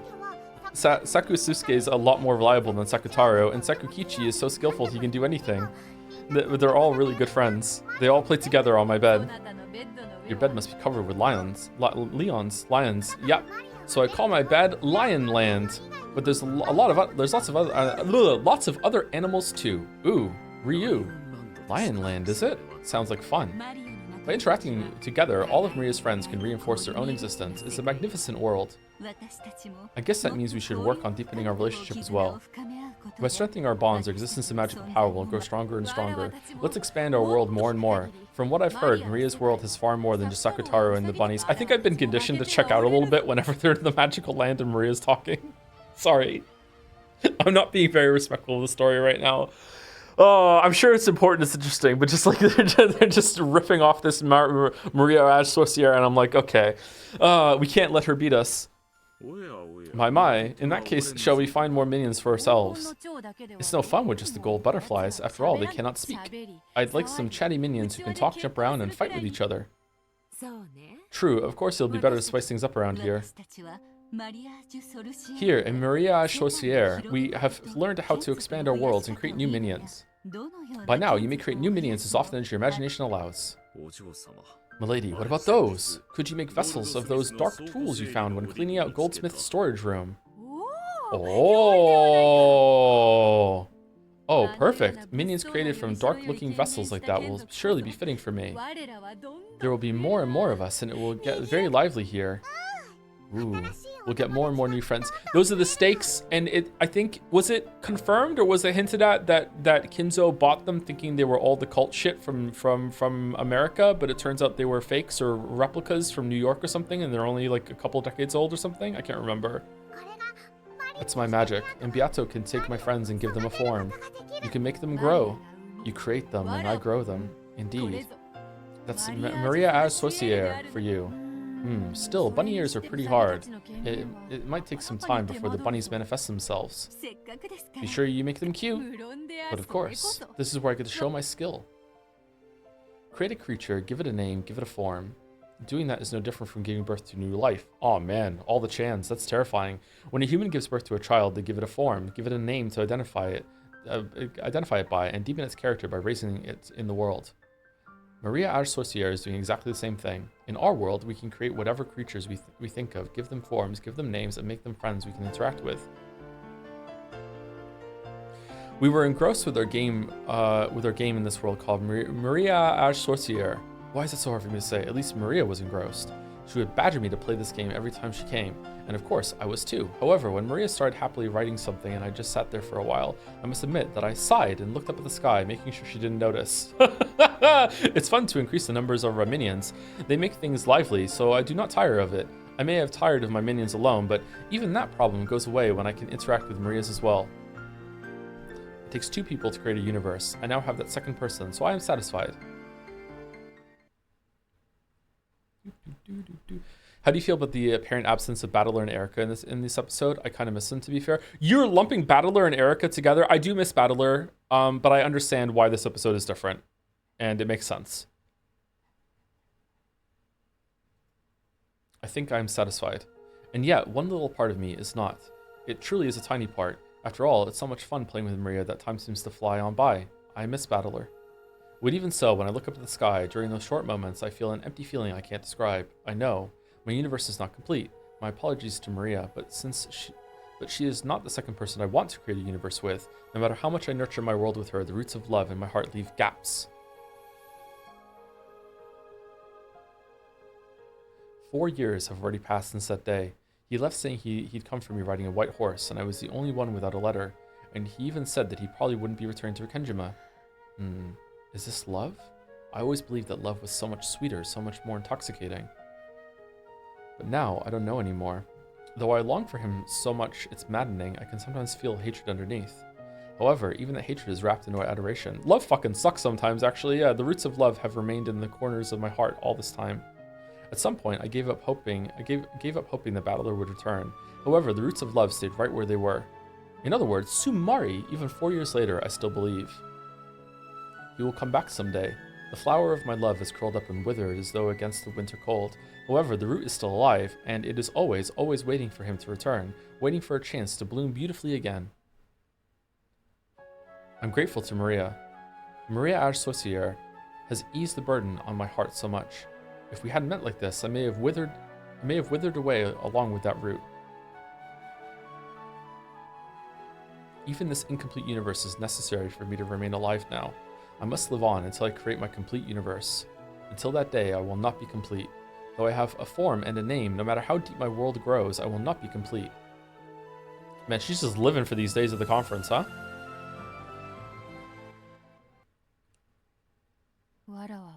I am not complete.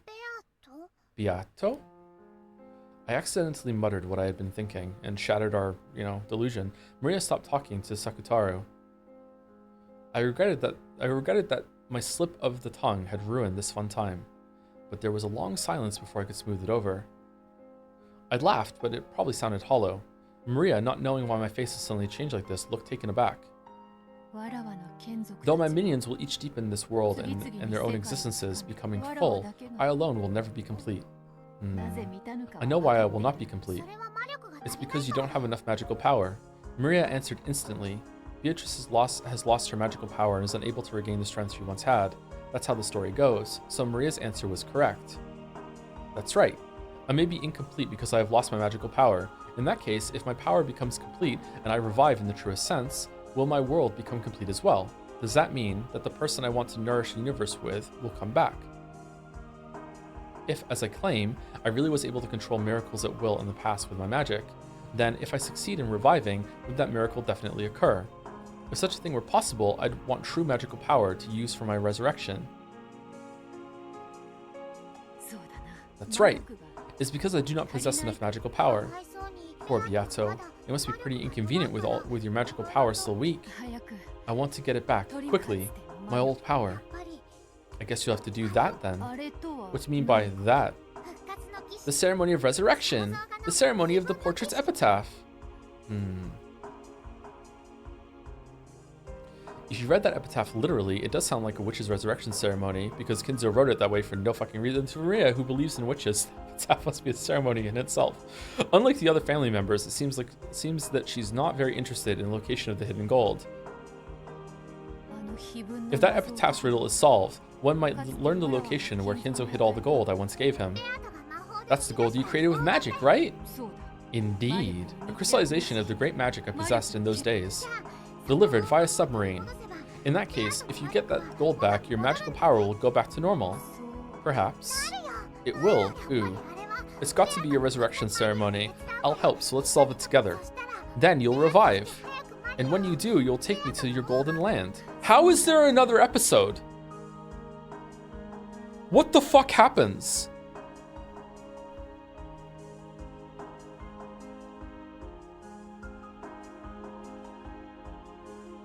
Oh, shit. Okay, so this is definitely the... Look, there was no magic. Oh, no. Oh, no. Oh, no. Oh, fuck. So this is the... Look, there was no magic. Here's what really happened. Episode 8 is going to be like, no, no, no, no. Here's the magic. Oh, no. But what's going to be the conflict? What would they go through? It's done. There's nothing left. Okay. That's right. I did promise that I would take you to the Golden Land. You said that all wishes are granted there. There's no black witch there, just a nice mama. And I might even meet the papa I've never seen before. Of course, there won't be any school or homework or bullying friends, and we can live happily ever after. Hey, Sekitaru, doesn't that sound fun? Uryu! The epitaph of the portrait, so I must face the epitaph's riddle after all. If Kinzo's children struggled uselessly over it, how could a complete stranger like me solve it? If I did happen to solve it, that would surely be a miracle. Will doing that bring about another miracle and return my miraculous power to me?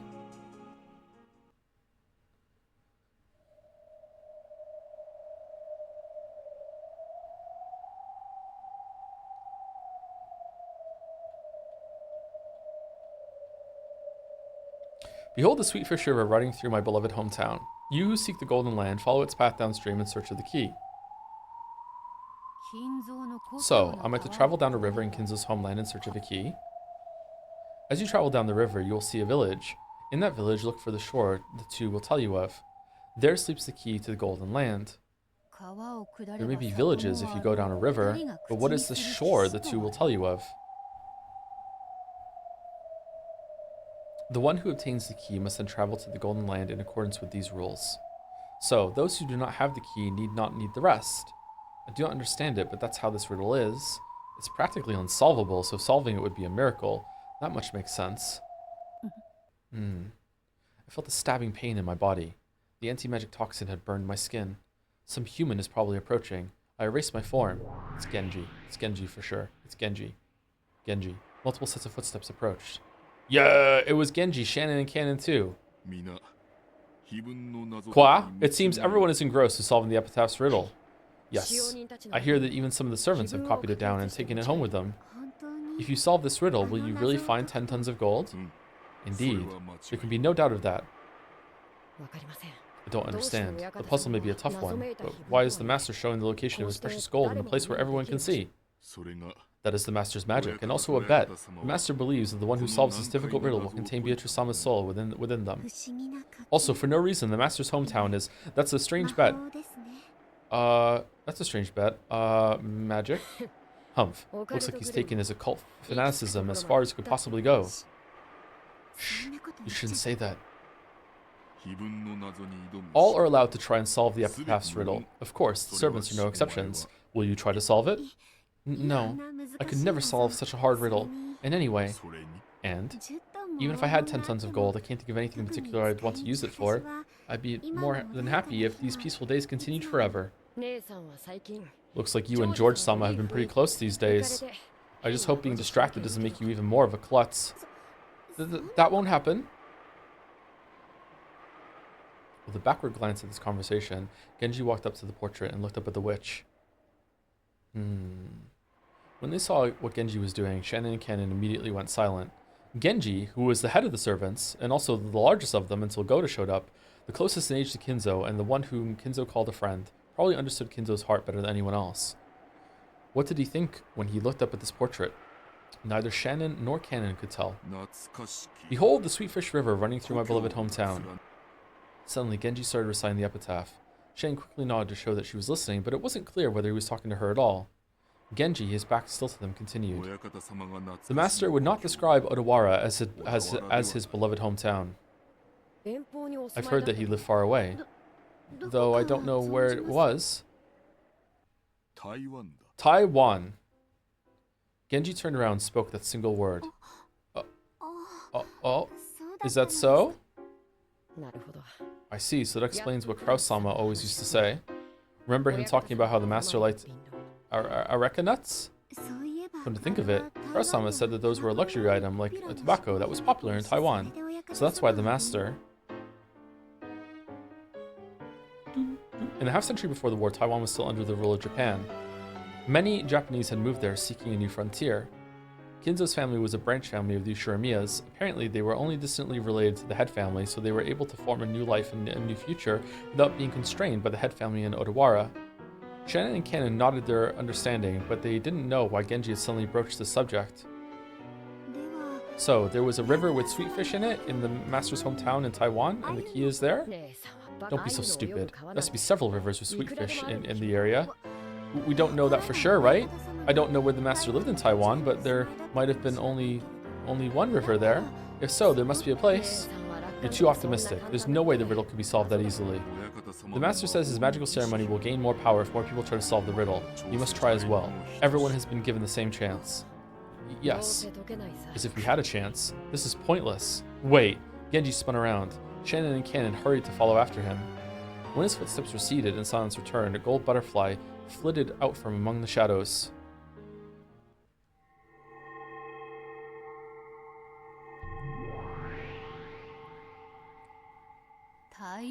Taiwan, is it? Oh, so we live quite far away. Behold the Sweetfish River running through my beloved hometown. In other words, Sumari, a Sweetfish River running through Taiwan? There are many rivers in Taiwan. Cannon was right. How ridiculous. Wasn't there something like sounds like Maria? So is like a river? Is that the name of the river or the name of like where the river empties to in the ocean? Something like that. I can't remember.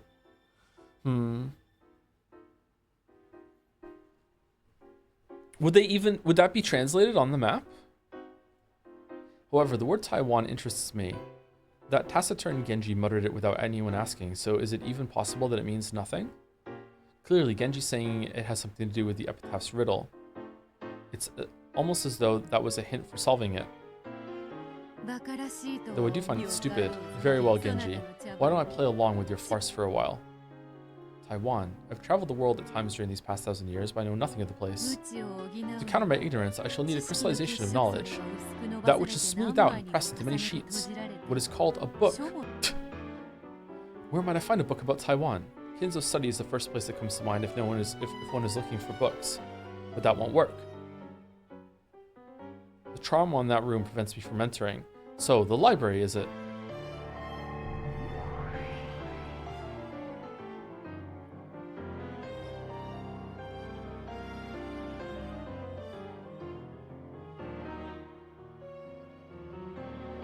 Kinzo's vast collection of books grows each year.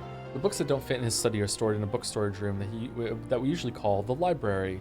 Of course, there are countless books just in this place. The library has everything from valuable books to apparently worthless books, all packed together like an antique shop.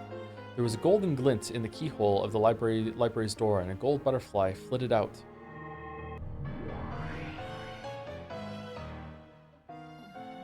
Stinky as ever, I see. Oh, we're in that timeline. Dust, mold. I see, so this is the stench of knowledge. Well now, how can I find a book on Taiwan amongst all this? The prospect is almost dizzying. However, I realized right away, if I wanted to quickly find out about Taiwanese rivers, I didn't want a book on Taiwan. I wanted a book on rivers, an atlas.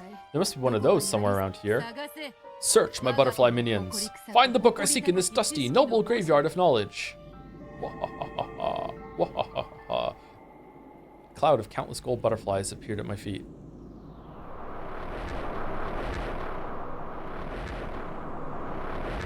They swayed, blew like the wind, and coiled themselves around the library. Eventually, the cloud of butterflies selected a single book. It seems that this is the one. Well done. A world atlas. Asia volume. Perfect. It was a grand, thick, illustrated encyclopedia of maps, several volumes long. There was even a thick section on Taiwan. This should be plenty useful. Taiwan.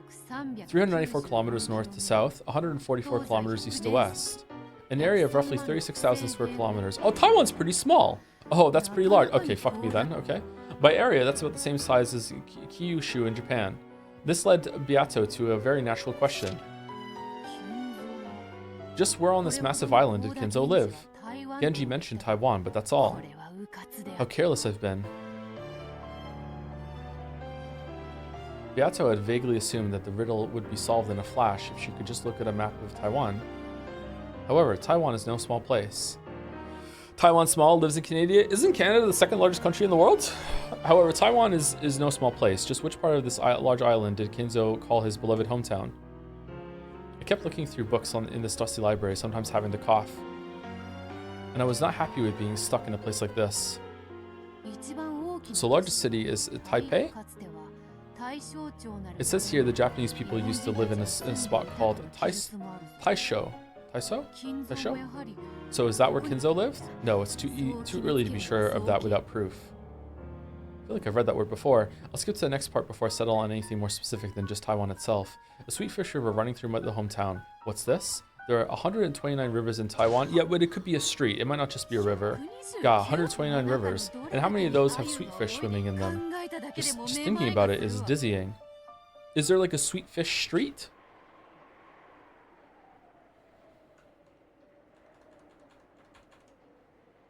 Sweet Fish Street, Taiwan.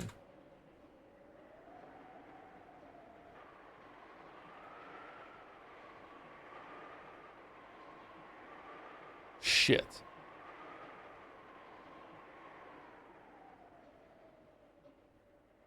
Well, I don't know what the fuck that means, but I'm looking at a map. No, I don't understand any of this. This was quickly becoming ridiculous. Genji must have been muttering nonsense to him after all. I only thought he was giving out a hint about the epitaph. So the reward for the fool blinded by gold is dust. Cackle cackle. Nice one, Genji. I tossed the book aside, used magic to turn a bookshelf into a sofa, and plopped down on top of it. For a while, I grumbled about getting tricked and looked up at the ceiling. I was annoyed, so I felt like gathering all this room's dust, packing it into a ball, and tossing it into Genji's teacup. So I glanced down at the floor, Googling Gary over here. I can't speak Taiwanese, so like I was hoping that it would pop up, be like, yeah, here's a street called Sweetfish Street or whatever in Taiwan that's translated, and it didn't really. There was like a salted fish one or whatever that jumped up and on the map. The book I had thrown away lay open on the ground. A gold butterfly was resting on that open page. Tossing a book at random and reading an oracle from the page it happens to open is kind of a ritual. I see, so that page might have some sort of hint. Not entirely convinced, I picked the book up. The open page was probably very near the one I had been reading. Apparently it was a page explaining Taiwan's geography. Oddly enough, it was a page about rivers and lakes. I already know there are 129 rivers. Is there something else you're trying to tell me? There were 6 major rivers listed. Shui River, Kaoping River, Danshui River, Dajia River, Zhengwen River, Dadu River. Oh, now then, which of these rivers might have sweetfish in them? All of them, Lamayo. An idea came to me then. Sweetfish are freshwater fish, and you don't find ocean water in rivers, unless it's extremely dirty or blocked by a dam. Any river might have sweetfish in it. How foolish. All rivers have fresh water in them. What's stopping sweetfish from living in any river? Come to think of it, what a foolish name this Danshui River has. Freshwater river? What sort of river isn't a freshwater river? It would only make sense to name a river after what's in it if it were literally anything else. Danshui River flows from Tapai to the harbor town of Danshui. I see, it isn't called that because of the water in it, but because of the town at its mouth. As you travel down the river, you will see a village. In that village, look for the shore that the 2 will tell you of. I realize that this is stupid, and yet there's something about this town. Behold the Sweetfish River running through my beloved hometown. That line should be talking about one of the 129 rivers. Sweetfish are freshwater fish, and here's this freshwater river flowing down to a town called Freshwater. It's like a strange trivial word game, or it could be some kind of code. I've been looking for books here for so long that the dust is piling up on me. If I give up now, it will all have been a waste of time. Fresh? Oh, and if you solve it, you're the Fresh Prince of Rikenjima. Oh, we're on to something here, Beato. Continue. Very well. Why don't I just test my luck and see if the random page the book opened contains an oracle. I turn to the next page, trying to search in even greater detail.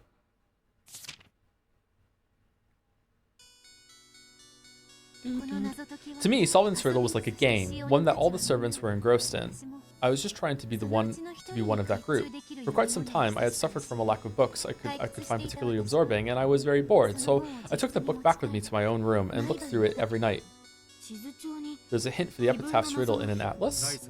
In the 3rd game, Ava solved the riddle after reading a book in the book archive. Then, in the 5th game, Fruta Erica looked for an atlas in that room before solving the riddle herself. Then, there really is some secret in a map of Taiwan.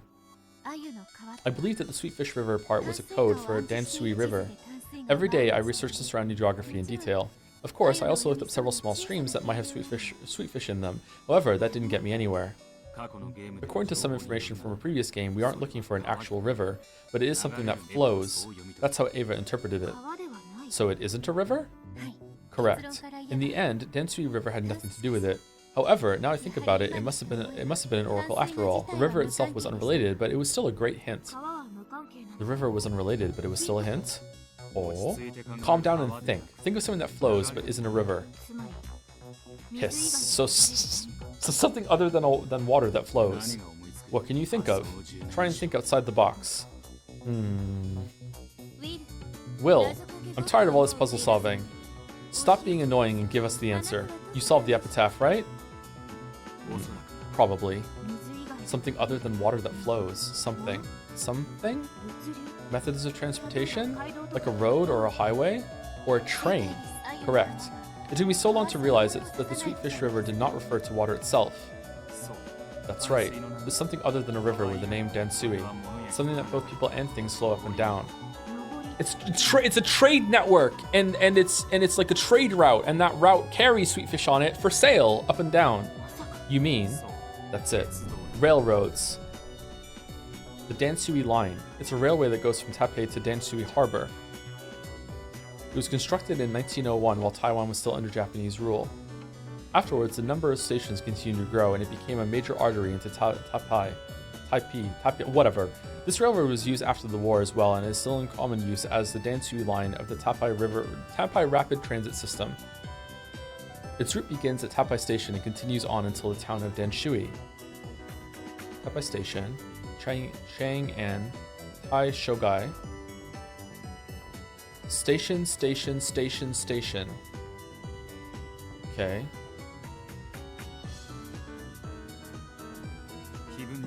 What did the epitaph say you'd want to see if you went down the river?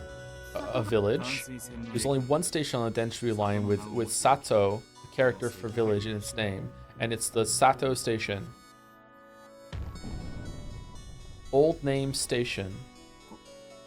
How do you read this? The Japanese pronounce it Kirigan.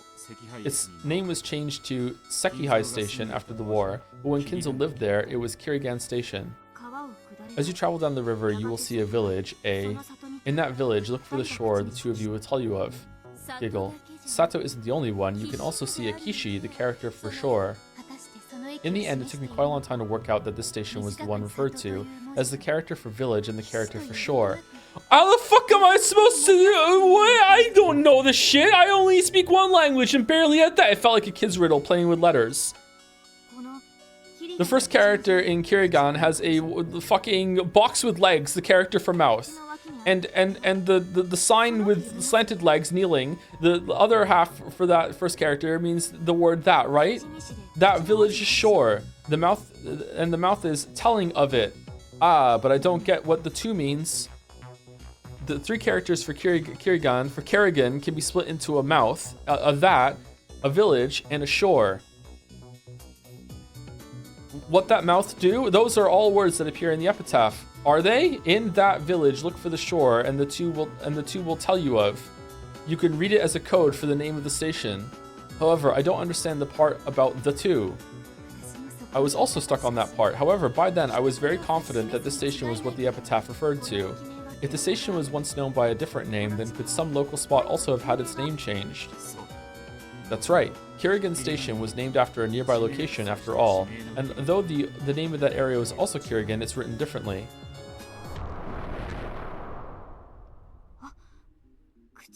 Ah, there are two mouths.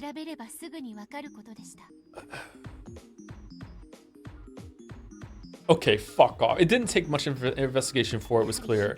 The epitaph must have been referring to this place called Kirigan. Then, this is where the key to Golden Land rests? That would be the obvious answer. However, I couldn't make the long trip. Yeah, sure. Yeah, I couldn't make the long trip to Taiwan to check. And of course, the place known as Kirigan is quite large itself. If a tiny key was hidden somewhere there, I'd never find it. I was at a loss. But you didn't give up. I was certain that I found the answer, at least the first 5 lines of the epitaph. In my eyes, it truly was an entertaining game, no a mystery. Okay, now this becomes some sort of word game that you have to remove letters from now. I almost gave up then. However, there was no doubt that I had the key in my hand, so I decided to travel to the Golden Land in accordance with the epitaph. On the first twilight, offer the six chosen by the key as sacrifices. We can tell by this line that the key refers to 6 things. Reasoning makes it possible to see that this couldn't refer to a physical key. 6 things? Yes, 6 things. I was merely a thick-headed human. I decided to look through books for anything related to the number 6. 6. 666. The location of the key called Kirigan was hidden by a word game. That meant the 6 things was surely connected to some sort of word game too. 6. 666. I kept searching for 6. Is there some way to split up the characters in Kirigan to get 6? A good idea. Still, no matter how much you stare at those 3 characters, you won't get an answer. Especially if you fucking don't know Japanese. The problem here is that Kirigan is just the Japanese reading of the name. Then how did they pronounce it there?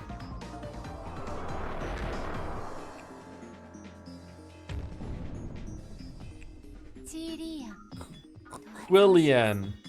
It's pronounced Quillian. When written in Roman characters, that's 6 letters long. 6 letters. Then it's a word game after all. How are you supposed to know that? This is what it means by the 6 chosen by the key. I get it. Talking about it like this, it sounds like a line of reasoning that can be reached in a second. Does it? However, it took a long time before I reached the spot on my own. A dizzying number of nights passed from the time Genji uttered that single word to the time I got this far. So, what does it mean to offer these 6 letters as sacrifices? On the second twilight, we start hearing about those who remain. Reasoning opens up the possibility that the 6 letters of the key are being removed from an even larger set of letters. However, what could the 6 letters be removed from? That puzzle worried me for a long time. It's like the start of an entirely new riddle. This time, I would have to solve it all by myself, without any assistance. In a previous game, I'm pretty sure Aunt Rosa formed some sort of theory about the first twilight. Right, that theory about a 10-day journey ending at the 10th twilight. On the 10th twilight, at journey's end, you shall attain to the power of the Golden Land's treasures once and for all the last time. She took that section to be a literal trip that ends when you attain to or reach the treasures of the Golden Land. What meaning was there in those words? Realizing that there was something to be found and realizing what that something actually was took another long stretch of time. By Rose's reasoning, attaining to meant reaching some physical location, represented by the 4 treasures. It was a good try, but not quite right. It's not the treasures we're supposed to reach, but their power. What does it even mean to reach the power of something like that? Don't overthink it. What else can the word power mean? You reach, or rather, raise yourself to the power of the 4 treasures. Starting at twilight number 10, and this is done once and for the last time. Oh, so it's an exponent, like a math problem. Here, I had a home field advantage since I lived on Rakenjima. There was a hint that that made it easier to think of a certain large number. In fact, you might say that I actually found the answer before I knew what the question was. If you keep making it so complicated, Leon's gonna get a headache. Let's get back to the point. 10 to the 4th power is 10,000. If you reach 10,000 on the 10th twilight, how far have you gotten by the first twilight? Well, that's just 1/10 of 10,000. 1,000, right? What?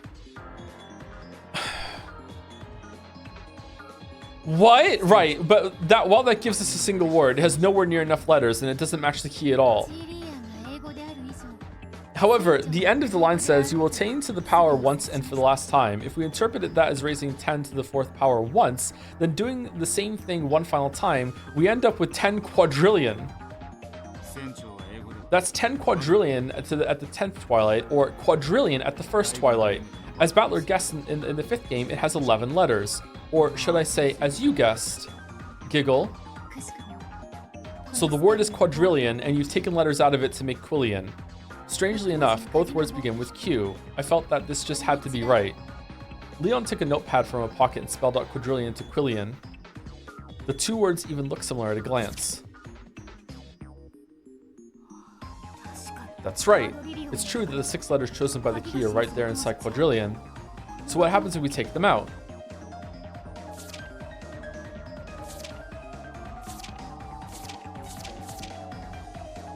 U-drill! Oh my god, of course! Holy shit! U-drill! Fucking hell! No! U-drillo! Oh my god! U-drillo! Fuck! That's the answer the whole time! We're left with 5 meaningless letters. However, the important thing is the number 5. After all, the next part of the epitaph, the word kill, appears 5 times. And then, on the 9th twilight, none shall be left alive. In other words, Sumari, there should be 5 letters left. On top of that, just as Battler-san guessed in the 5th game, 2 of these letters are close to each other. Yulo! The D and the R! Those must be the 2 who are close. Once you reach the spot, the riddle has been practically solved. It's so true, I know the answer already. I have the gold. I'm laying on it right now. Or, put another way, Sumari, this is as far as you can go with the epitaph alone. You might be able to figure out the answer with a little more wordplay, but you won't be able to activate the device. That's right, once you know this much, all that remains is to gouge and kill. You had a good idea of where the place was even before you got this far, right? Yes. Some people suspected that the gold is hidden there even before the epitaph appeared, and because of the mysterious phrase that appeared there, it's only natural that I thought that the place concealed some secret. What do you mean by the place? Is there some fucking inscribed thing that you have to press like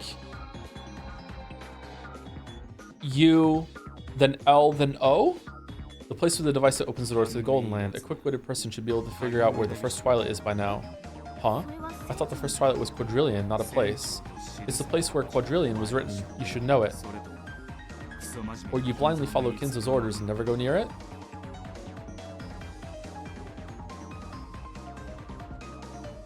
It's gotta be the church. It's gotta be the church. The cathedral, it's gotta be.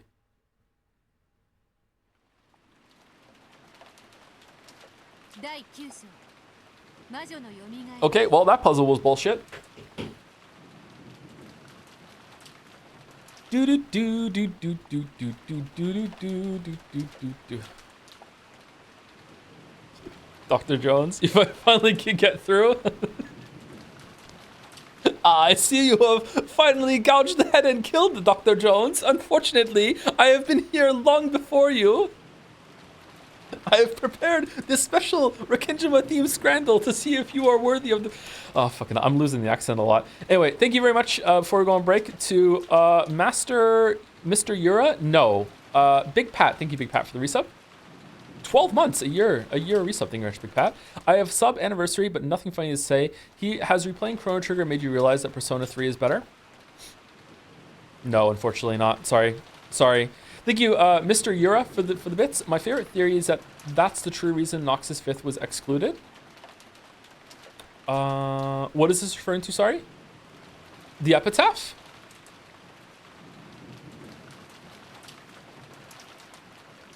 Wait, Noxus 5th is the Chinese one, right? Ah, okay. All right. I see. Also, thanks to the streams. It's nice to finally catch one live now that I'm caught up for the VODs. Thank you very much, Master Yura. Thank you for the bits and the messages. Thank you, potential pizza. Oh, should I have pizza tonight? I could go for a pizza. I can't watch today as I'm leaving soon to start training for a new job. My unemployment arc is ending, but my free time should be enough to follow the rest of Umineko. Anyway, I'm dropping by to ask a question. I've been waiting to ask this episode too. Is the epitaph worth the moon? It's worth fucking 100 fucking moons. That is a very difficult riddle. I can see the logic. I just don't. Maybe it's a fair. If you know about Taiwan, maybe it's a fair solve. Still difficult, but a fair solve if you speak the language. But as someone who knows English and barely knows English, I don't. There's a part of it, even just going through the explanation. There are parts of what they just went through that I don't even understand what it means. Like when they're doing when they're getting the symbols and getting and pairing them off and everything, I'm like, I have no idea what's going on here. But maybe it is easier if you know that. Not easy, but maybe easier. I don't know. Even if I had known about Taiwan, I don't think I would have gotten it. I am happy that I thought of a road, and then train right before they said it. I solved 1% of it and I'm happy. Typical Joe. Thank you, Henny White, for the bits. Now imagine you decide to spend a stream trying to solve the epitaph. Yep. I was about to say I'm really happy and grateful that I didn't try it. Yep. It's designed to be hard in Japanese. It's almost impossible in English. I'm sure some Ericas will now leap forward to say that they solved it. Congrats to you. Thank you, Donkey2012, for the bits. The American I saw solve the epitaph skipped the character meaning stuff by going straight from the railroad to finding Quillian, which is possible if you keep quadrillion in mind. Quadrillion can be found without the math bullshit just by remembering the chapel. What do you mean? How do you...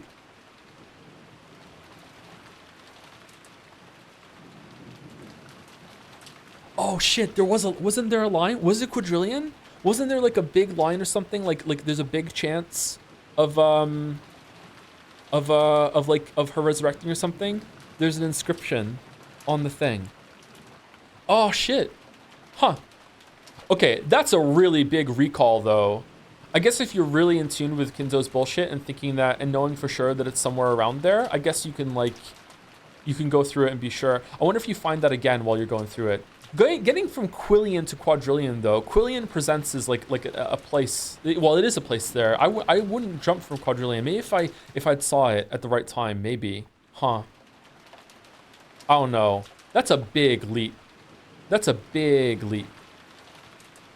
Oh, this is the part where we tell you Corridorian sounds like quadrillion in Japanese pronunciation. So there's a hint there too, if you know about the Japanese pronunciation. Shit.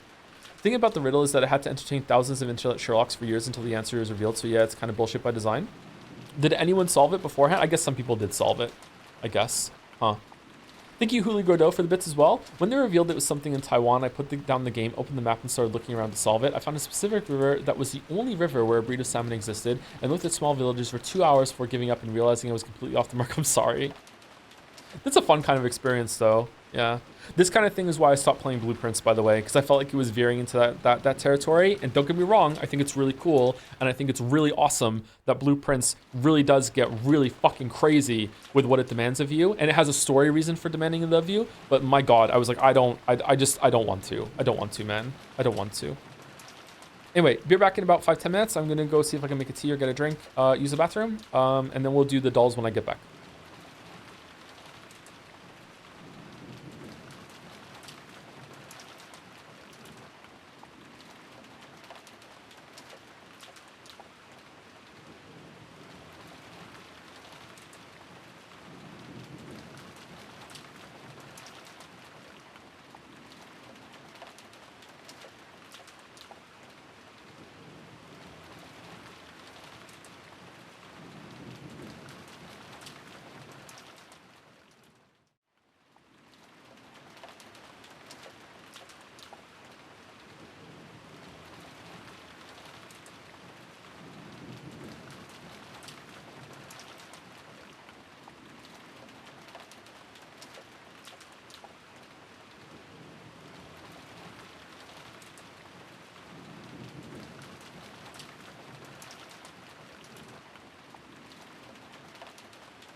Oh boy, 31 damn degrees here today, by the way. It's bullshit. I like the rainy break. I would also like a rainy break IRL.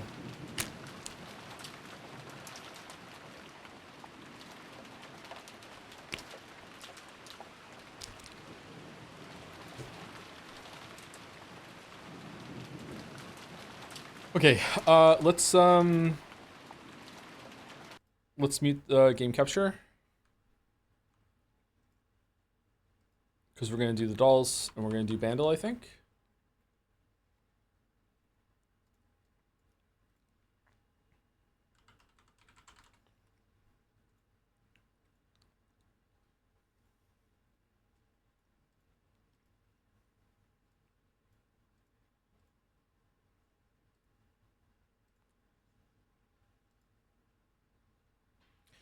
Alright, game duel.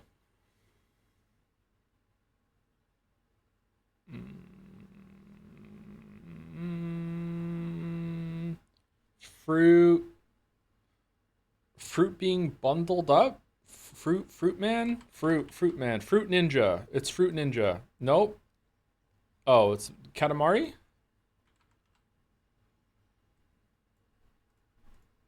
Yes. Which one?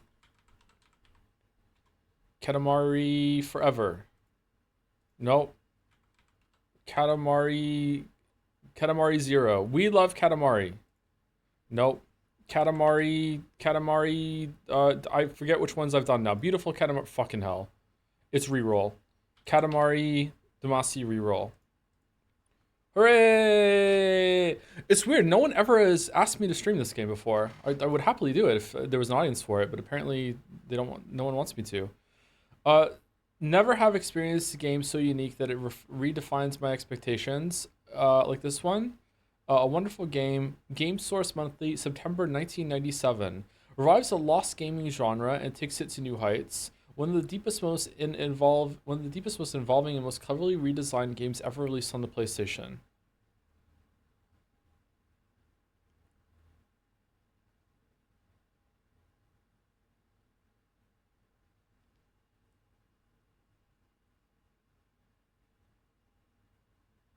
Huh.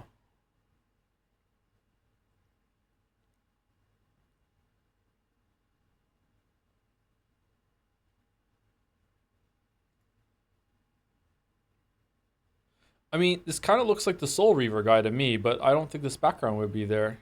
Was Soul Reaver that long? Cur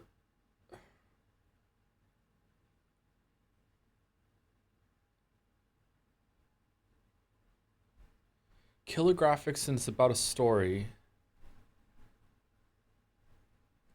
Is it Final Fantasy? Final Fantasy 7?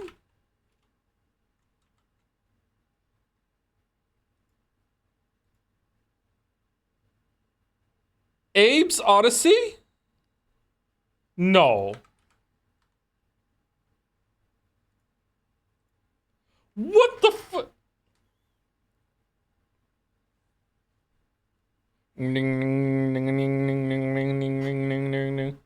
Hello. Hello. Follow me. Okay. All right, Bandle, can we hear it?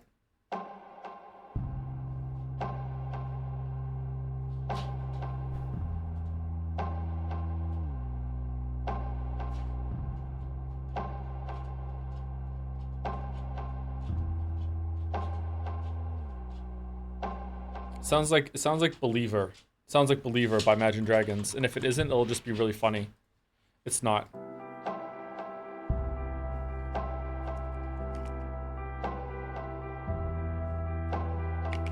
$2.2 billion?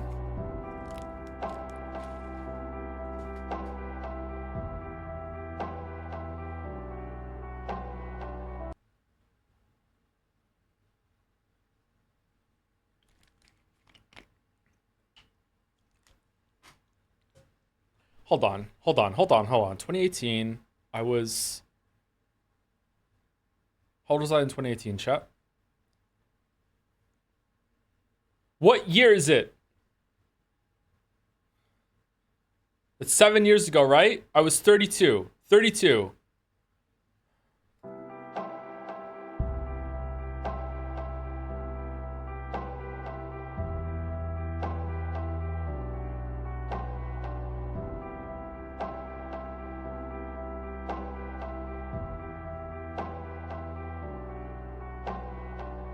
I absolutely know this song, but I'm not getting it. Shit. Give me some strings. String me.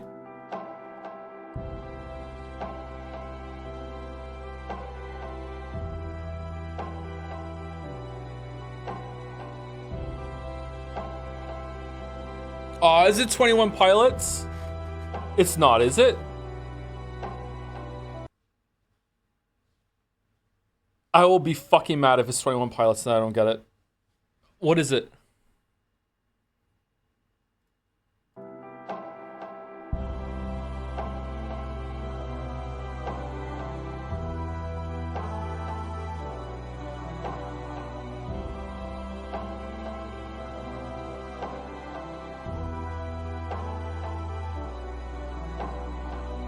Not getting it. I'm not getting it. I'm not.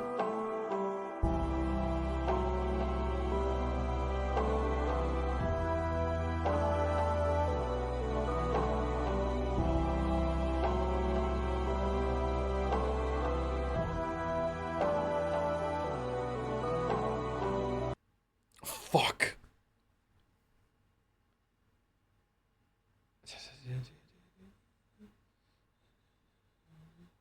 I don't know it.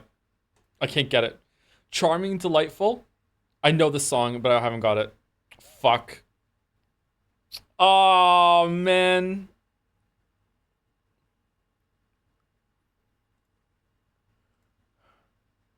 Billie Eilish and Khaled, Lovely. I do know this song. Fuck. I do know this song. This is not one of my favorite Billie Eilish songs, unfortunately, but I do know this song. Fuck.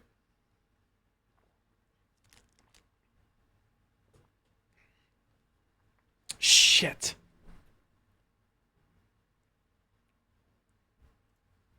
God damn it.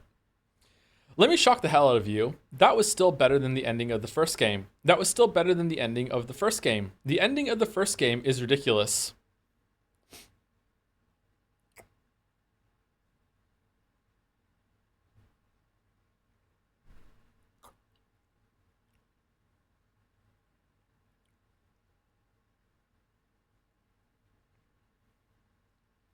This could be a lot of things.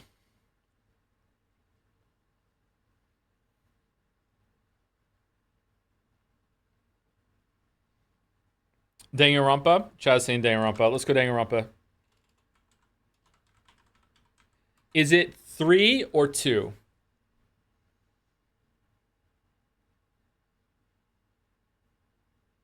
Danganronpa 2 has a worse ending than Danganronpa 1. It's gotta be 3. No, it was before that? What the fuck did we play before that? Was there a year gap between Danganronpa 1 and 2 and 3? There's no way. Yeah, okay. What is this then? What fucking weeb ass shit did we play before Danganronpa?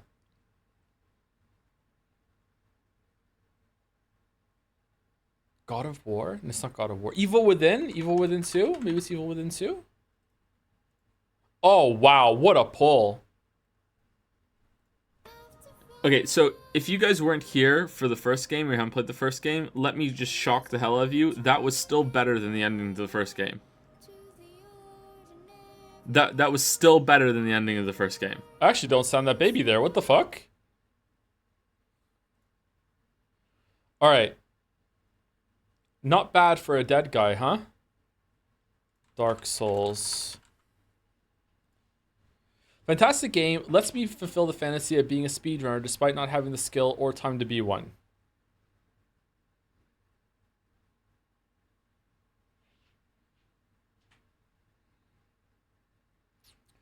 Dust Force.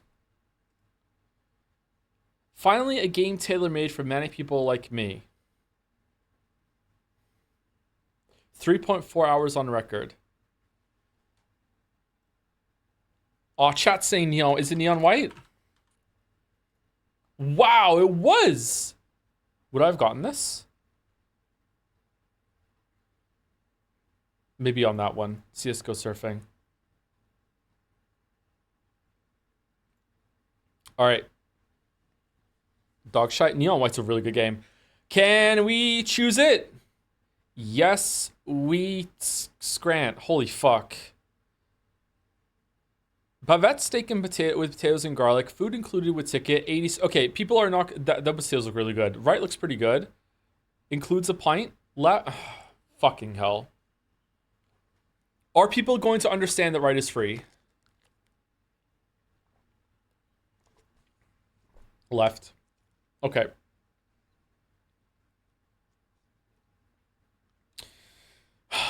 Fucking hell.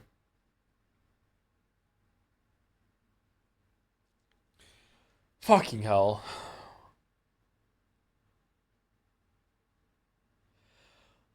Right has a novelty buff. I remember some of the ones on the right, sometimes getting, you know what? We need to add the mood that you guys can't hear right now. I can still hear it. There you go. The rain is back because we're doing Sadnal. I think right has a novelty buff. Left just looks really, really sad and awful. Like there's no condiments on it, nothing. Like it doesn't look completely and utterly terrible, but it does look really, really bad. I'm going right. Okay. What the fuck? 51? Oh. Oh, I don't like that. That's reminding me that I'm getting older. No. Oh, God, no. No. No. No, no, no, no, no. No. Okay, good. That's off the screen. Good. Okay. Now it's about when I was younger. All right, left easy. Left easy. That's amazing value for that matrix. What the? How is that not 98%? What the fuck are you talking about? Vendance fish with mashed potato versus Korean corn dog. Okay, left is too much. It just looks like it's still fish. I'm going right. Yeah.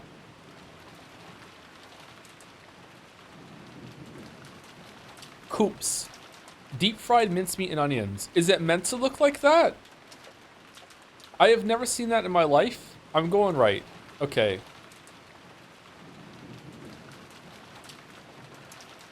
Reggae wings and peri chips versus the Big Boss. X-Elf chicken breast, fried mozzarella with fries. Okay, I can't see the fries. That looks awesome. I would destroy that. Left is also pretty good, but I might not like it, but I would definitely try it. The fact that we can't see the fries, this sort of shit on the left usually scores really high. I'm going left. Yeah, okay. Okay, all right, don't get nervous. Don't get nervous. Don't get nervous. Pastel de carne, meat pastry. That looks like fucking ass, right? Yep. What? What do you mean 75%? What are you talking about? No, no, no, no, no. No, no, no, no, no. We're stopping to talk about that. What the fuck are you talking about? Is it meant to look like that? What's that? How is that 75? It looked moldy.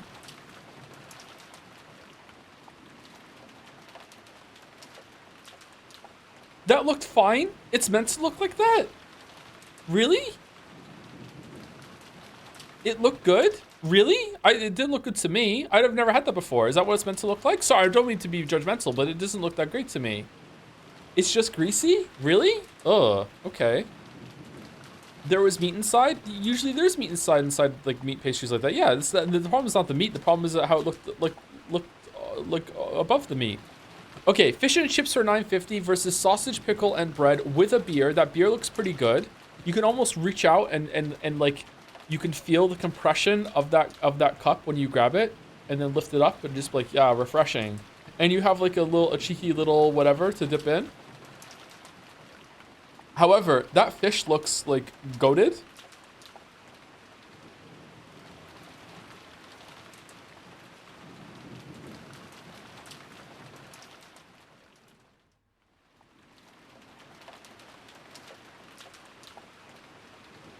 That looks horrendous. What the fuck, Joe? What the fuck are you talking about that looks horrendous? What? Have you never had fried fish, my weep? What are you talking about? The chips look pretty good too.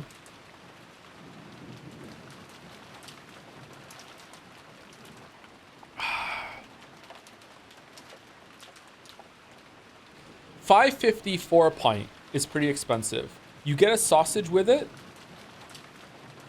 with some sad-ass bread and a pickle that's already in the ketchup, so it's kind of ruined. I don't know, man. This is anyone's scran. This is anyone's scran. I don't know. Oh, I don't know. My immediate reaction was to go right, but now I'm feeling like maybe it's left. That looks so good.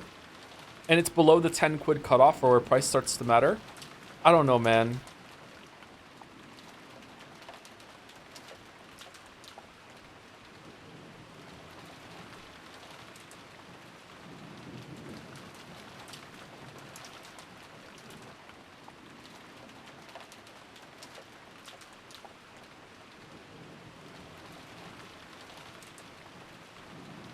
Left. Shot! God damn it! Damn it! God damn it! Damn it! Damn it! Damn it! Damn it! Damn it! Barbecued pulled pork with cheesy chips. That looks really good. Beef stew. That also looks really good. Holy shit. With horseradish and herb dumpling. These both look awesome.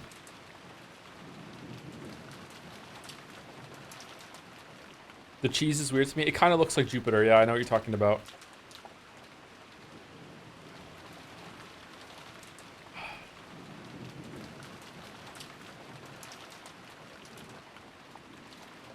Oh, I'm going right. I'm going right. I feel like it has more universal appeal. I'm going right. God fucking damn it.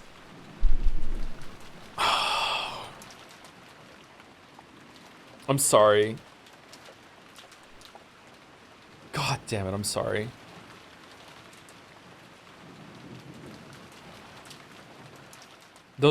They were fair misses, but I'm sad that my instincts on 9 I should have trusted, whereas 10 was just a, you know, whatever, luck of the draw, but 9 I should have trusted my instincts and went with the right. Fuck. I should have like leaned into like that pint looked really good. The whole fantasy of like grabbing it with your hand, feeling the cup crinkle. I should have fucking stayed on that.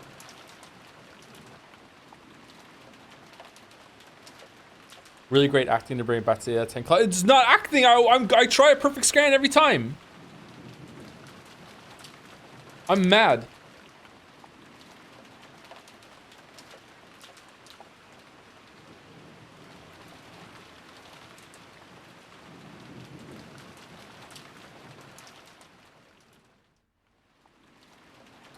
Should never given Odyssey a 7 out of 10. How does Karma feel, bud? First of all, it was a 6 out of 10. And second of all, neither of those numbers are the number that we just got. What are you talking about?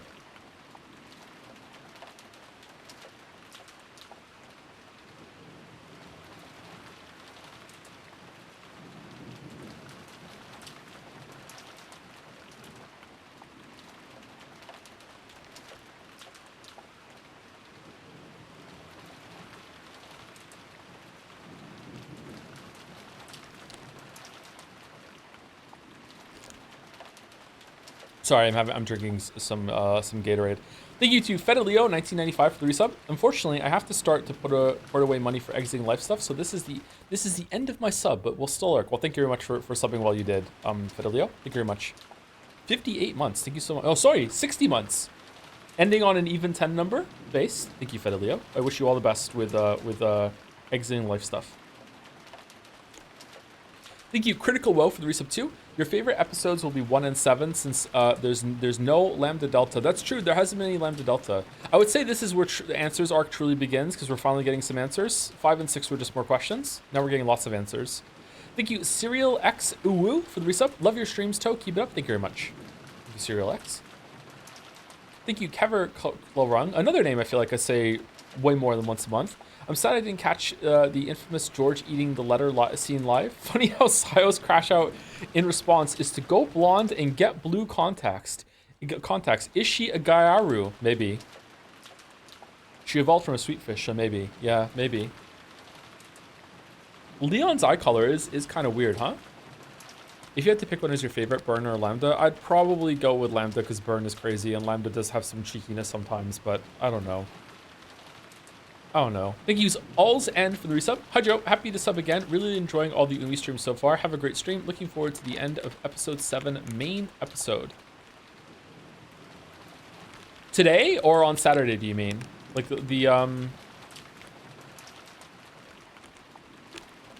tea party? I wonder what's going to happen. I hear it's really long. Thank you, Charlie Explorer, for the resub also. Thank you for being you. 2-year resub. Thank you, Charlie Explorer. Usually people do not thank me for being me. Suspicious.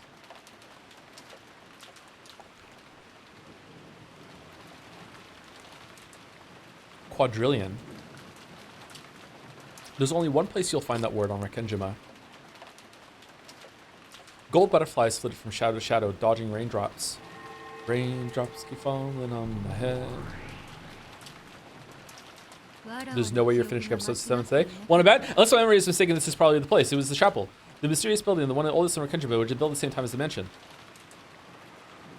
It was called the chapel, but not once had Kinzo used it for worship, and the members of the family had never been allowed inside. There were strict orders that none approach it without reason, and its purpose had always been a mystery. However, all of these mysteries got boring after several decades. At some point, everyone forgot the chapel even existed, and that splendid building passed from the thoughts of Rekenjima's residents. Of course, this had been true for Beato as well. Beato, who hated boredom, had no desire to approach places that humans never went. Her last memory was of the time she went in there to taunt Shannon as she tried to clean. There can be no doubt. That is it. Quadrillion. Quadrillion. Beato looked up above the door of the chapel. There was a relief displayed over an arch. English words were written there. You'll be blessed only at a probability of a quadrillion to 1. Yeah. So, you thought that was the probability of someone solving this riddle? This chapel was built long ago. If there is a device like the one I imagine, Kinzo must have prepared that epitaph riddle many decades ago. He must have been planning to use it as a ceremony for choosing a fitting successor all that time. I don't see him doing that, actually. However, that ceremony is now a ceremony to open the door to the Golden Land and to my resurrection. When I snapped my fingers, the ground bulged and several snake-like dead trees sprouted up. They twisted around each other to form a ladder which leaned itself against the door. Why was Erica and Battler standing outside in the forest then and hit something in the ground? What the fuck were they doing?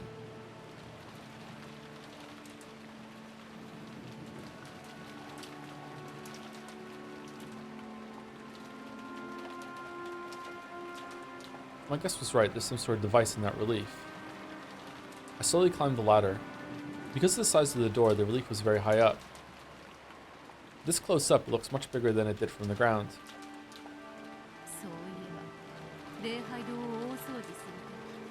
Come to think of it, whenever we cleaned the chapel, this relief was the only thing that Genji always made sure he polished himself. I always wondered why he didn't leave something so trivial for the younger servants.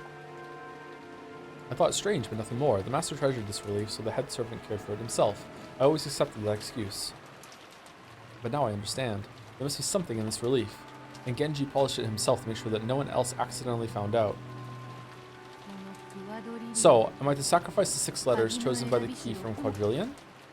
The tips of my fingers touched the Q. The fingertips were soon covered with dust. However, I quickly realized that there was something strange about it. Don't tell me this letter. No, it had to be like this. There would be no other way to offer up sacrifices. Beato grabbed the letter Q, and after lightly playing around with it in various ways, she pulled it out with a slight clunk. Just as I thought. Here's the Q I pulled out. And this part's a wedge. No, it's a key. The key was attached to the back of the Q, and it had been stuck into a keyhole in the relief. I see. In that case, I know what to do next. Very good. This Q is a wrong answer. Enough with you. Beato carelessly tossed the Q key aside. This was the first sacrifice. She kept on pulling out the keys of the 6 letters representing the key. So A will also be sacrificed, and both I's, and then the N at the end. Now, I only sacrificed 1 L, but unfortunately there are 2 L's here. There were 2 L's. Like me reading this VN, I didn't know which I should sacrifice. I tried pulling both out, but the keys were different shapes. So one is the right answer and one is the wrong answer. Well, there are only 2. If I make a mistake, I can just try the other one. Unless messing up sets off a trap that blows up the island, of course. Thinking it a waste of time to sit here worrying, I decided on the rightmost L and pulled it out. 5 letters remained in the word. And now the first twilight is over. On to the second twilight. On the second twilight, those who remain shall tear apart the 2 who are close. The D and R are close. What does it mean to tear them apart? Do I pull them out? But if I do, there will only be 3 letters left. By this point, I was able to make a good guess of what the gouge and kill lines meant. Gouge and kill probably means to turn the keys and take them out. In that case, the parts about going from head to leg must mean starting at the left and going right. Yeah, sure, whatever. If that's the case, there must be 5 characters left on the board. In other words, sumari, tear apart doesn't mean to kill. If so, then we can read tear apart to mean putting a gap between the D and the R. But how? Oh, put the R in the end. But how? Once again, there are only 2 ways to do it. Do I remove D and move it to the left? Or do I remove R and move it to the right? What do you mean? How can the D go to the left? After pondering this for some time, I realized that both choices were wrong. No, that's not right. I've had it wrong ever since I removed that L. A short while ago, I removed the right of the 2 L's. However, if I had removed the left one, it would look like this. If you line it up this way, it's easy to see the next step. The R gets shifted to the right. What? This way, all the letters are spread out evenly. Okay, this must be it. This next part is another tough one. Praise my name. Say my name, say my name. It's already clear that this is a word game. Those who remain shall praise my noble name. Just what are the remaining 5 letters supposed to do? Probably change their order to form a word. U-D-R-L-O. Garulo. What should be done about these 5 letters? Praise my name. Hey, how can I get stuck after coming so far? How are these 5 letters supposed to praise a name? That man's name is Ushiromiya Kinzo. Is the U part Ushiromiya? No, several letters don't match, and there aren't nearly enough letters to make Ushiromiya. One thing is certain, my name must refer to Kinzo. Then does the U stand for Ushiromiya after all? Just like an initial. Then what do D, R, L, and O stand for? They can't mean Kinzo. Do the R and O stand for Rekenjima? The master of Rekenjima, Kinzo. Not nearly enough letters. This riddle left me totally confused. However, there were only 5 letters left. There can't be too many possible combinations of those letters. I could use the process of elimination. Man, what if after all the time it's just broken? Kinzo looking out the window after she gets it right, and then it doesn't open. He's like, oh shit, thinking I'd play around with it. I pulled out the U. There were 4 letters left. D, R, L, and O. My idea that the U stood for Ushiromiya was like a heavenly oracle. When I removed the U, I thought of making a word with the remaining 4 letters. D, R, L, and O. Old. These 4 letters spun around in my head, changing their orders, fresh orders, and latched upon a single English word that would serve to praise Kinzo. It's Lord. Lord! I had absolutely no basis for it. However, it was like a flash of inspiration. Nah, I think it's old. I quickly changed the letters around before that flash faded from my mind.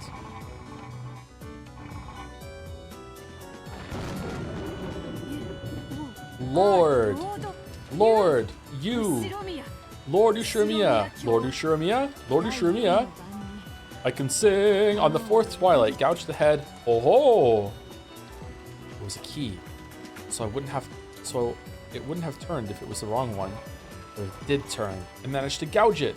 I gouged the first letter, L, with a click, and then pulled it out. Then next, the 5th twilight, gouged the chest and kill. The O was gouged and pulled out easily. Then the R, next the D, and finally the U. I'm kind of enjoying it, even though it's kind of bullshit. It's fun. When I turned the key of the U, I could feel a resistance, as though some device had been activated.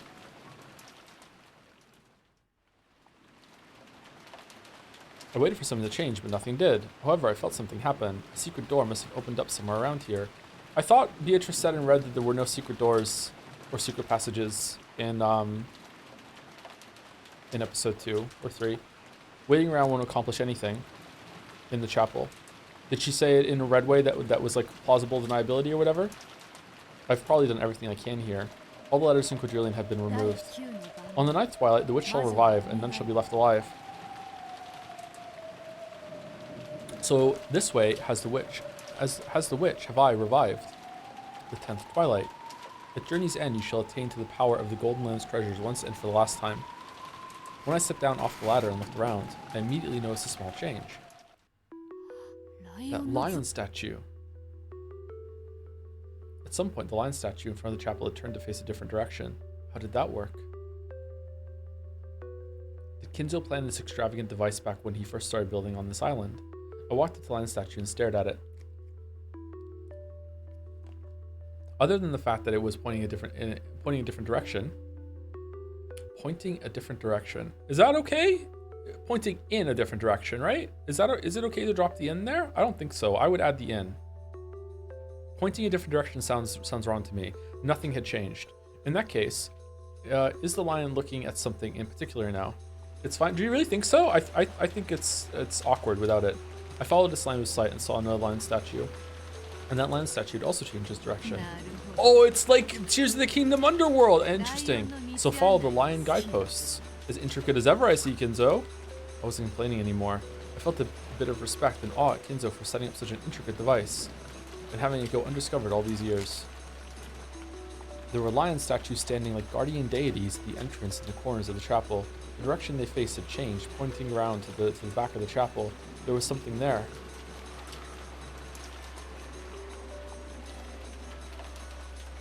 Okay, so when Ava solved it, and then Rosa just appeared after her, thinking, like passing it off that she had solved it too. Really, she had just followed the fucking lion statues when she came here. Okay, Rosa. All right, sure. Oh. It was no longer a surprise. This was after the contraption with the letters. After being guided by the lions, so when a gaping open secret passageway appeared, with stairs leading down to the darkness below, it wasn't surprising to me anymore, and down at the bottom was the liner saying, "This is not allowed."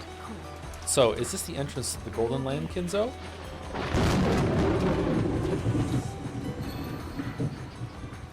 Okay, so this is not inside the chapel at all. Well, at least it doesn't seem like it. It seems like it's in the forest a little bit. So whatever Red she said about the chapel in episode 2 or 3, I can't remember. The Happy Halloween one is completely valid. It seems like it. Did you find it? Grandfather's gold? Yes. It took ages and ages, but I had reached the Golden Land. According to the previous games, there was an underground VIP room there, along with 10 tons of gold, right? Yes. After going down a rough stairway, there was a door at the end of a passage. Inside, it was beautifully furnished, a true VIP room. And was the gold all you found there? Yes, at the time, it would be a lie to say that I was not dizzied by the sight of all that gold stacked high.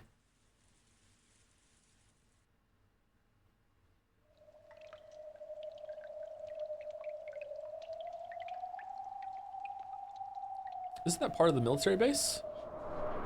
Was it repurposed, maybe? Ooh. Is this real? I lightly touched the pile of gold with my finger. It was hard and cold. I must have imagined that it would crumble like a sandcastle if I touched it. Now there could be no doubt. This certainly was a 10-ton pile of gold ingots. Considering the amount of gold that I had just found, I figured I ought to be crying out in delight. I didn't really feel like laughing, but I thought it only good manners to do so in a situation like this, so I forced it out. Because of this, only a few feeble laughs slipped from my mouth. At that moment, even stronger than any delight was a feeling as though I'd entered a place I wasn't supposed to be. I couldn't think of what I should do next, now that the epitaph's riddle had been completed. Then I heard approaching footsteps. It was coming from the stairway I had entered by. Someone was coming. Could it be Kinzo? Oh god, I hope it's not. If he finds out I've been in a place like this, will I get scolded harshly? I thought about hiding and forgetting this ever happened, but my legs wouldn't move. Please be Genji. I kept standing there stunned in front of the pile of gold as the footsteps drew closer and closer.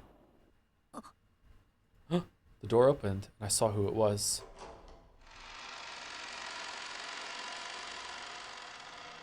It wasn't Kinzo. Thank dog. You. Did you reach this place by your power alone? Indeed. For some time, Genji stared at Beato in silence, as though he was calculating something. Then, he slowly clapped his hands together. He did it again, over and over.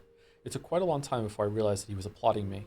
The master has said that he will hand over the gold and the headship to the first person who solves the epitaph, and he believed that this person would be Beatrice. Beatrice? Me? This is fate. It is fate that brought you to this day. I didn't really understand what Genji was saying. Neither does Genji, don't worry. Surely the shock of seeing the gold still had me paralyzed. Come this way. Oh, okay. Genji, my opinion of you is going to plummet if you take her to Kinzo. For the love of God, please. Genji opened a closet.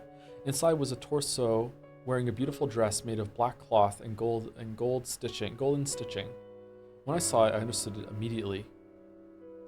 It was the witch's dress. The black dress worn by the Beatrice in the portrait. Oh, that's where the dress comes from. Okay. Because there actually had to have been someone wearing that dress in that scene when Battler speaks to her on the balcony. Change into this. It is something you once wore. I'd never worn a dress like this. However, I understood what Genji meant. This dress was the one that Beatrice once wore. And the one who displays a miracle by solving the epitaph is Beatrice. By reaching this room, I succeeded the position of the real Beatrice, the one in the portrait. Why do I call myself Beatrice? Because the name of the Golden Witch who rules over Kenjima's night is Beatrice. That's right. I wasn't the real Beatrice. I was a different witch, stealing the name of the witch from Kinzo's delusions, and now I've succeeded the real Beatrice. By solving the epitaph's riddle, my resurrection will be complete. I was the one who decided on that rule. However, this really was a ceremony to resurrect Beatrice. In the past, I believed that I could create my own fate with my magic. How ironic that one who could control magic at will would be guided by fate to this place. At that moment, I had no choice but to truly accept and believe in this word called fate. And after I put this on, you will go to the master. Ready yourself. Fuck no, Genji, what the fuck, bro?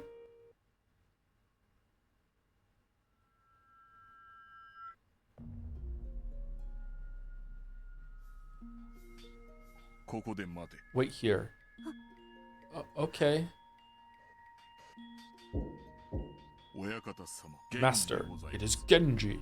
After Genji knocked, the sound of the study's door unlocking could be heard. I hope he has a heart attack and dies right now or something. I don't know. After a single glance telling me to wait, Genji entered alone. Wait! What year is it? How many years was Weekend at Kinzo's? 2? 3? I cannot believe that this day has come.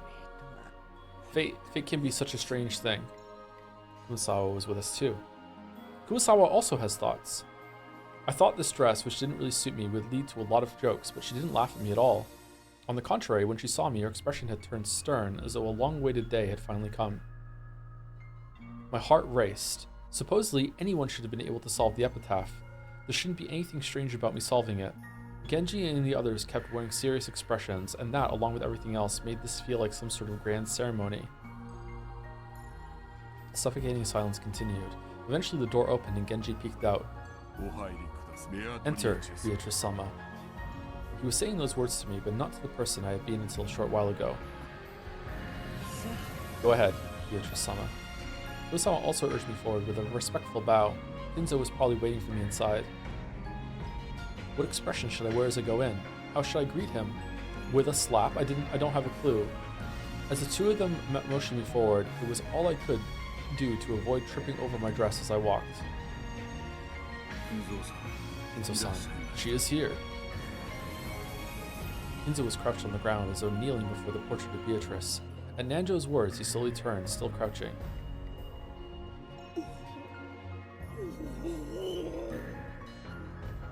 Kinzo's eyes were already red with crying. When he saw me, he groaned with wonder.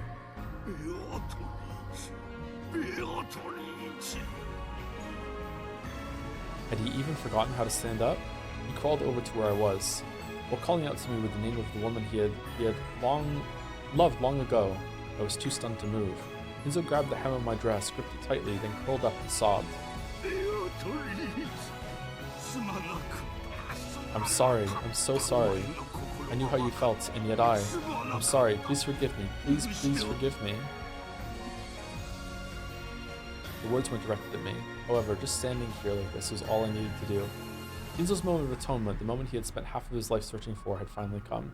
A human's life is stained with sin, so humans seek forgiveness while they still live. However, in most cases, the person capable of granting such forgiveness is no longer on this earth.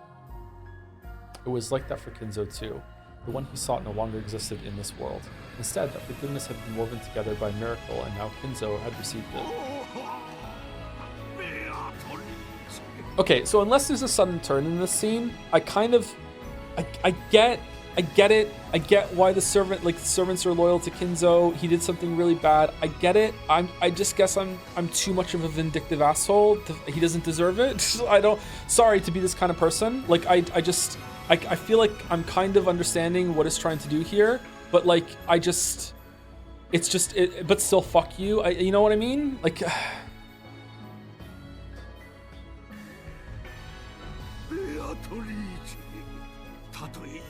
you need not forgive me. You need not say anything. I simply needed to apologize to you just once. Oh. Kinzo kept grasping the dress's hem and sobbing. The sins of humans are not forgiven from without. Forgiveness is found through regret and repentance. I want to believe that some sin, some fault of his, has been forgiven thanks to the way I look. Kinzo's sobbing gradually ceased, and he slowly looked up at me and rose. He looked unsteady. Nanjo rushed forward to support him. So, I see that you are alive. I'm glad. This time, these words weren't directed through me, but at me. I hesitated, unsure how I should respond. I beg your forgiveness for keeping this a secret from you all this time. No matter. I do not fault you, Genji. Considering the sin that I committed, every single day until now has been necessary for my atonement. However, there can be no doubt that today's miracle is a true one. By her own power, without anyone's help, she solved the epitaph before anyone else. Genji, yes, reader, telling lies. No, reader, well done, solving such a difficult epitaph. Thanks. Indeed, your voice resembles your mother's. Even your face reminds me of that mother and daughter. There could be no doubt that Beatrice's blood flows through your veins. Yes, the traces of the Lady of Guidorian in her youth are right there. Does my face look like someone else's? Beatrice-sama, please forgive me for keeping this a secret even from you. Your parents are Beatrice-sama and the Master. What? It's true. Until now, you've been raised as a child without parents. However, your true father is the Master, and your true mother is Beatrice-sama. Is that, really? Yes. You truly are a descendant of Beatrice-sama. Such a strange fate, really possible? I've dreamt about it. Dreamt about what it would be like to be the Golden Witch Beatrice. But that dream had been mine alone. I dreamed that if I solved the epitaph and carried out its ceremony, I would revive as a true Beatrice. So, is it okay to believe that since I've solved it, Beatrice really has revived?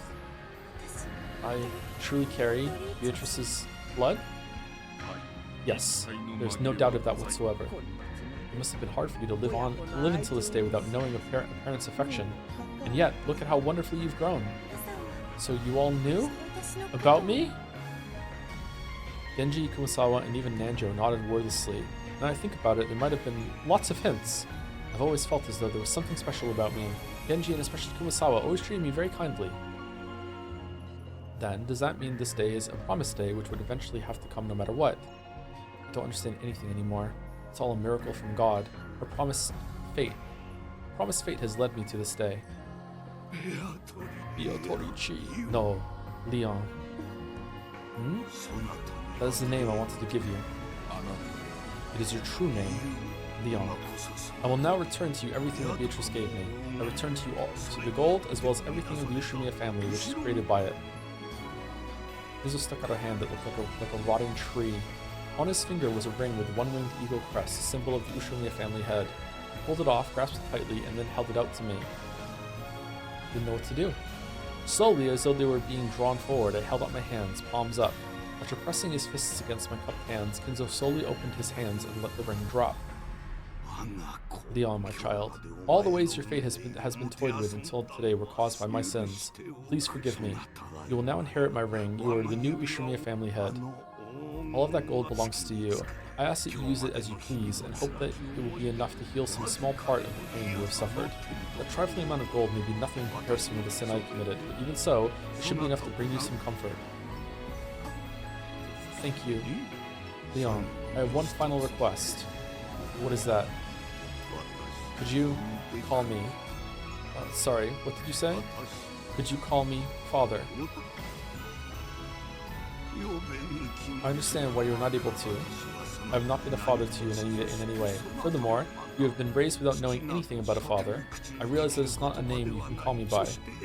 And I realize that I have no right to ask this of you, but even with that in mind, please, if I could just hear that, I would have no further regrets. After being asked like that, could I possibly have refused? Even if I am his child, I truly cannot acknowledge him as my father. So, it felt very strange to say it, and yet I decided that saying it was the right thing to do. Only God can truly forgive sins, but, though it may be temporary, people can be saved by the forgiveness of others. Yes? Father. That awkward word made Kinzo laugh. Drops of silver fell from both of his eyes. At the moment, the shadow that had covered his face was wiped away. Thank you, Leon, my child, and Beatrice as well. Thank you for this last chance to ask for forgiveness. Of course, I don't believe that I have been forgiven by this alone. I shall atone for the rest as I burn in the fires of hell. I, Ushimiya Kinzo, have no more regrets in this life. None at all. No regrets or matters left unfinished. Looking up to the heavens, Kinzo spread his arms as though facing an applauding audience, laughing at the top of his lungs. And then he just kind of lowered his shoulders again and looked at Nanjo and said, fuck, I thought I was going to die. And Nanjo's like, biology doesn't really work that way. It's just because you have no regrets doesn't mean you're just going to drop dead, man. Like, you might have a couple months left. It's okay. We'll get through it. Let's have a drink. It was the final pleasure known only by those who have been released from all the regrets of this world. Kinzo's laugh weakened, and when it disappeared, he dropped to his knees like a pup with his strings cut and slowly fell to the ground. Master! Dr. Nanjo! Yes. Though the master had fallen, they walked up to him slowly. They already knew. Kinzo's soul had already burned itself out. After checking Kinzo's pulse, Nanjo shook his head and stood back up. It was a peaceful death. I don't think he had any regrets at all. So again, alright, sorry. Assuming that this is like Kinzo's actually dead at this point, I do believe that in this moment he does seem regretful and he's trying to atone and he does regret a lot what he did, but that doesn't make it, obviously it doesn't make it okay. Like maybe he's just, the circumstances right now are making him have those conclusions. I understand like the thought process. I understand the perspective. I understand the servants like respect the master, but also realize the horrible thing they did and they were complicit to it as well. But at the same time, just like I'm too vindictive. It's like, no, fuck you. He's dead though, so it's like, okay, I just,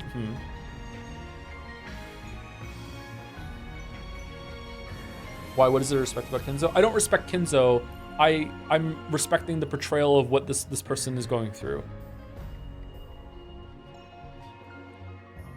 I don't know. We're getting into some really difficult conversation territory here, where it's like, is every sin forgivable? If someone does something really bad early on in their life, and then years later they realize how bad it is, do they even get to be sorry, or are some things so bad that like no, you're just done as a person? You know what I mean? Doesn't matter what you feel. Doesn't matter like what you think like you did or justification now or looking back at it now. Like it doesn't like. I'm not talking about what Kinzo did. I'm talking about like just anything in the world. You know what I mean? Like I can think of a few things that are completely like it doesn't matter what you're feeling. Like no, you're done. I don't know. Anyway, but that's where my mind is going. It may be that the master died long before now. It was only his magic and tenacity that kept him here so long. So are they just gonna like, are they gonna check with Beatrice now, like with Sayo now before they do Weekend at Kinzo's with Kraus and Natsui, or what? Does she approve of this, or? And he finally had a chance to apologize to Beatrice Sama for anything and finished everything he had to do. Please rest in peace. I believe that you have redeemed yourself. Father, that was the one-night reunion between me and my father, and also our final farewell.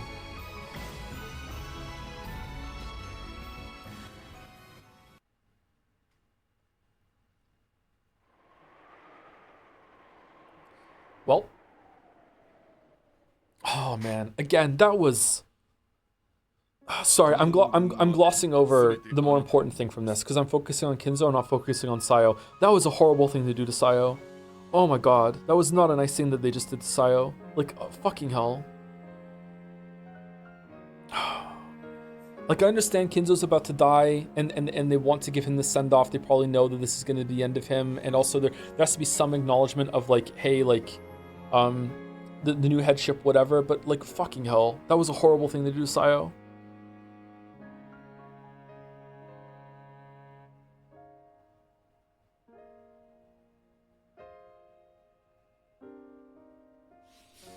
This gold all belongs to you now. If you wish to exchange it for money, I can arrange for that. I hear it's worth 20 billion yen. From here on, any of your dreams in this world can be granted with money. Oh, it must be tough to think of what to do with this much money when it suddenly becomes your. I wonder, I've been thinking about the scene the whole entire time since it happened because I don't understand it. That scene when Genji pulled out a knife and just like pinned a butterfly on the wall.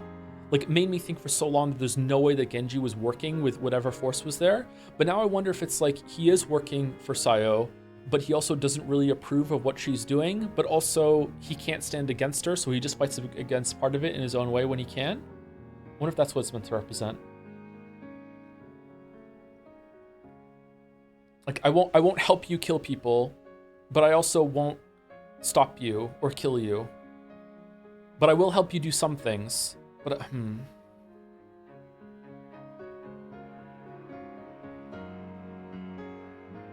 It's for Hype Noir. Yeah, it's true. It's true. Thank you, Jamo211 for the bits. Well, I do love the story. I feel like the soundtrack does such a good job keeping me engaged with it. Yeah, music is always there. Like, yeah, like music is cheating. All books should have music. Thank you, Obsidian Dev, for the resub too. What up, everyone? Hey, how's it going? We're at a big moment in the story. So if anyone here is for the first time, you probably don't want to be here for this right now. Oh, it must be tough to think of what to do with this much money when it suddenly comes your way. There's nothing I desire among the things money can buy, so for the present, I would like to leave this here.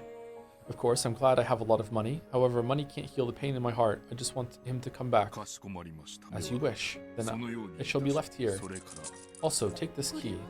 What's this? Also, this Pokeball. It is a key to the underground VIP room. If you use this, you won't need to use that entrance contraption. There was a key all along. It was so she was the only one who knew the answer to the epitaph's riddle, and the only key to this place was now hers. At this point, she truly was the master of this golden VIP room. You're already the master of Rikenjima. You have the right to know all of this island's secrets. We should talk about Kuidorian too. That's the mansion your mother lived in. I'm sure you've heard rumors about it. Kuidorian. There are two mansions on this island, one on either end. One is the mansion we know well, the other is a hidden mansion known as Kuidorian. Below this island are the remains of a military base built during the war. The master used that to travel between the two ends of the island. There's an underground path to the back of this room, and if you follow it, you will reach the basement of Kuidorian on the other end of this island. That is a secret mansion which only the master knew of. Of course, that mansion also now belongs to the new head. It's the mansion your mother lived in. It will probably be worth taking a trip over there sometime. My mother? Lived alone my whole life. The only person I've ever felt like calling mother is Kumasawa-san, who always helped me out. So there's a mansion where a mother I've never met nor seen lived. Who exactly am I? Ask any questions you wish. You now deserve to know everything. Right now, I'm feeling very confused. I don't even know where I should start asking questions. I wonder when Beatrice is asking at the end of episode 4, Battler, who am I? What answer does she want? The Sayo answer, or does she want I'm Shannon, the girl you said all those things to on the beach and then fucking left me?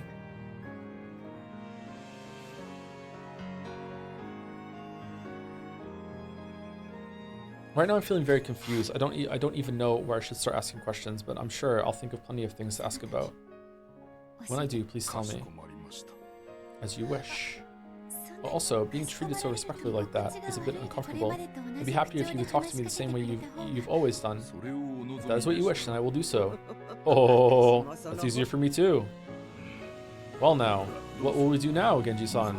Kinzo-san is dead? I will tell Kraus-sama and Madam that he has passed away. Then we must tell them that Leon-sama is the official successor to the headship. After all, from this point forth, you are the Ushimiya family head. Me as the head? That's... So Ninja was doing a double acting? He was acting on behalf of Kraus and Natsui to the rest of the family, but also acting for Sayo to Kraus and Natsui. Holy shit. Me as the head? And isn't Kraus-sama the successor? The one who solved the epitaph's riddle is the successor. There exists a will specifying this much. The master's final order was that you were to inherit everything. Please wait, I appreciate the sentiment, but I can't do the job of being the successor, and I can't accept such a big responsibility. I think it would be better for Kraus-sama to inherit that role. Are you certain? Today I have learned who I am. Everyone knows about their parents, but I didn't since the time of my birth, and here today I finally learned the truth. That alone is enough for me. Okay, do not say very well, Genji. It's been a very hard day. She doesn't know what the fuck she's talking about. None of this is legally binding. Tell her to give her some time to think about it. Shut the fuck up. If I suddenly became the Ushimiya family head, how would Kraus-sama react? How angry would Madam be? I don't want to become the head if it means making them feel like that. Today I learned who I am, who gave birth to me, how and when. These are things I want to learn from them as time goes by. That alone is enough. I am Leon, and I am the Golden Witch Beatrice. Knowing that is enough for me. I don't plan on calling myself the head. Kraus-sama can take that job. Is that your order as Ushimiya family head? For fuck's sake, Genji, yes. No! No! No! Bad Genji, no! No! Bad Genji, no! No! As you wish, master. Then I will make it so. And please, don't tell anyone about what happened tonight. I want to stay me. There's nothing I'd want to do with the Ushimiya headship or the gold. I want to wait here on this island as I have done in the past. I want everything to be exactly the same as it was. That's my only wish. Well, lucky for you, that's also Kraus and Natsui's wish right now. As you wish, master. Everything that has happened tonight will not go beyond those present here. Kumasawa, Dr. Nanjo, that is the wish of the new head. If that's what you want, I have no objections, but, you know, I'm not a servant. I'm just a doctor that visits here sometimes, so you're gonna have to sweeten the pot, if you know what I mean. Head gestures behind him. Kinzo-san's will entrusted everything to you. If this is what you want to do, none of us will complain. You say exactly the same as it was, but do you really mean exactly the same? With no differences at all? Yes. We'll keep this a secret. This place in the gold will be sealed away. If I need money, I'll ask you about it then. That's enough for me. As you wish. The device leading to this place and the key both belong to you. And all of us swear to keep the events of this night a secret. Kraus-sama will be the successor, but in my heart, you will be the only true successor. As you have ordered, we will behave the same way we always have, but please order us whenever it suits you. You are my only master. Okay, so... He's giving her time. Okay, I'm sure she could retract these rules, this order. Okay, that's fine. All right, that's fine. Okay. So thank you very much. A vast mountain of gold in the ring of the Ushimiya family head, the dress of the portrait Beatrice, and I became the true Beatrice, the Golden Witch. Right here in my very own golden land. If I think about it, not much has actually changed. After all, I've always been the Golden Witch. I've just had a few more people acknowledge that.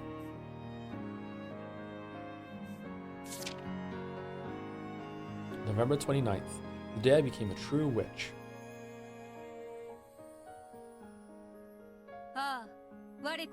Dear Diary, we're gonna need more pages. Oh, I am one yet many. I am the Golden Witch Beatrice. The true ruler of Akenjima and the possessor of endless gold, and yet I am in no way complete. I await the return of the one person I love.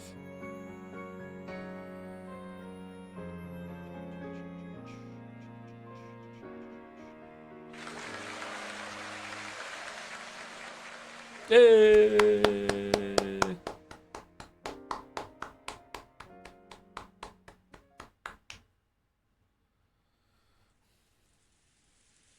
Reaching 1129 on 0715 is crazy work. What? What are we talking about? You read very fast. We only have one more chapter planned today, and it's about 30 minutes for your information. Oh, thanks.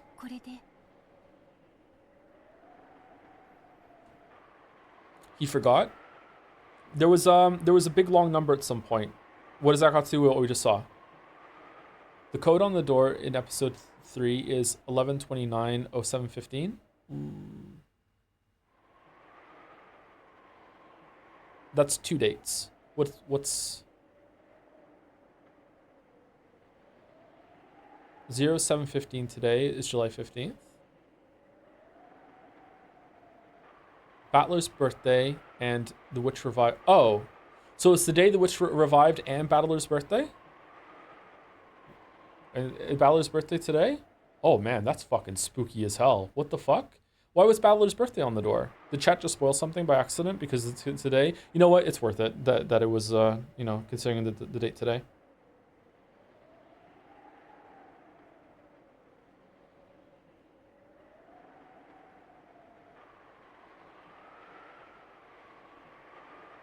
No, it's already been said.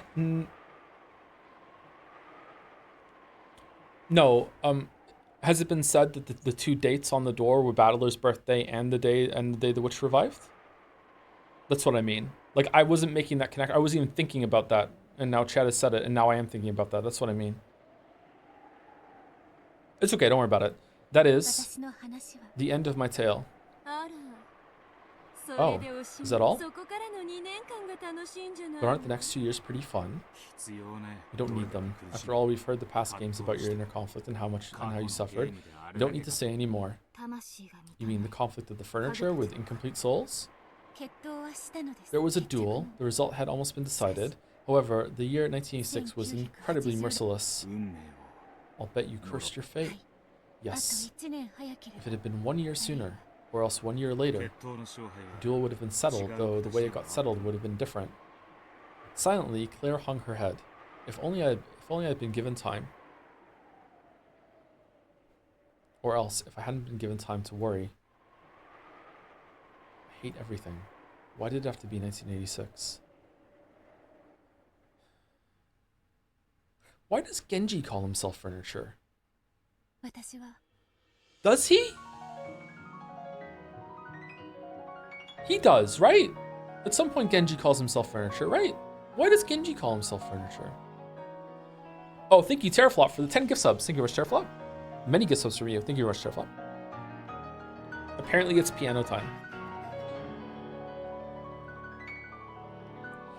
I decided to abandon control over everything. Abandon control? I like the ceremony in which I inherited everything from the previous head. I decided to abandon myself to the fate known as a miracle.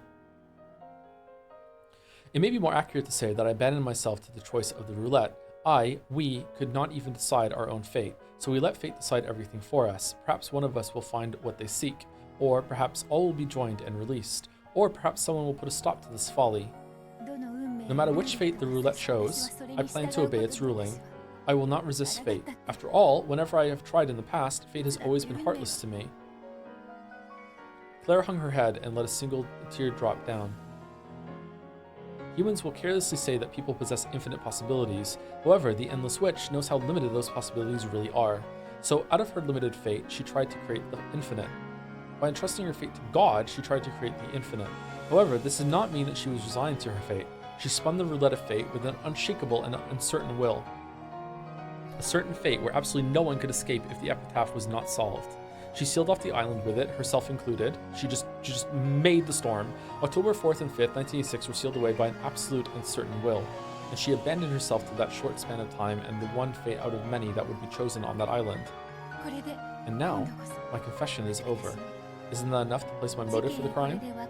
If you still do not know, I will say no more. It's not as though anyone could understand my heart anyway. Alright, Ryukushi. Yep. Yeah, there's no need to say anymore. I could stand to hear a little more. Leon, after watching how I have wandered through a dead end of fate, do you see how great a hope you are to me? I'm a different possible you. The happiness you live in makes me jealous, but even more overwhelmed with happiness. The future you represent was a possible one. Right now, that fact alone is my salvation. Please live with enough happiness for the both of us. I'm glad I got to meet you once. At the end, you have my thanks, Lady Burncastle. No, no, no, I'm just carrying out your funeral. There's no need to thank me. Well, it's about time to end this. It's about time to send the dead to the land of the dead. Yes, this is my funeral after all. It's time for me to go back to where I belong. Don't make that face. And please rejoice that you were not me. After all, I rejoice in that fact as well. I'll live. I'll live for both of us. Thank you. Live in happiness, and someday find yourself a wonderful person. I pray that you live as a human without awakening as a witch. That you have a whole and single soul and love one person with all your strength. I hope you live that sort of life. I will. Will-san, thank you for being an observer. You aren't the one I truly wanted to understand me, but you have saved my heart. I understand you. I don't neglect the heart. Thank you. So, now that I have a splendid observer who understands me, I want to entrust my final moments to you. Are you sure you're okay with it being me? Yes. For me, the important thing is whether the person understands me, not how well I know them. Leon is the happy alternate universe of Beatrice we know. Wait, what? Leon and what? The one I wanted to understand didn't. A person I don't know did understand. There's nothing sad about it. On the contrary, I'm grateful for this miracle. A person was able to understand even though he has no relation to me. You are a good observer, and the only one who has managed to understand me. That connection is strong enough. Understood. I offer my heart to you, nameless and wonderful observer. Me? Leon, stand back. Huh? What's going to happen? In the mystery genre, there can be no death unless the detective performs the last rites.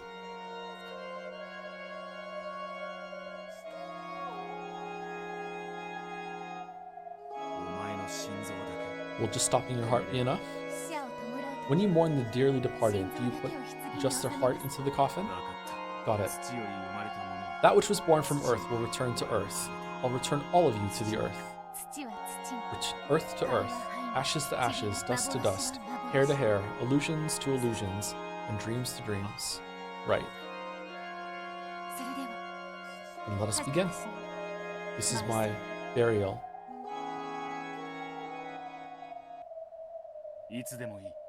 Whenever you're ready, let us start. This is almost like the end of my last game. Light gathered at Will's back, and a sword materialized there. Slowly, he drew it out. Its pitch-black tip, which could neatly slice apart truth from fiction, swung once, leaving a black trail, and then again, leaving a white trail. I'll cut the truth out from the fiction! Come. Following Will's lead, a similar sword appeared in Claire's hand. Its tip glinted silver, the opposite of Will's. First game, first twilight, 6 corpses in the gardening shed. Wait, what the fuck are we doing?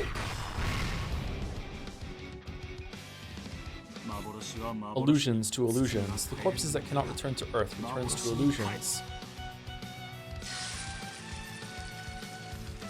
Fuck does that mean? Will's pitch black slash cut across Claire's body at an angle. The blade passed through her like she was water, but its tip sent golden flower petals scattering. First game, second twilight. 2 corpses are close in a closed room protected by a chain. Greg was also there. Illusions to illusions. A chain of illusions can only trap illusions.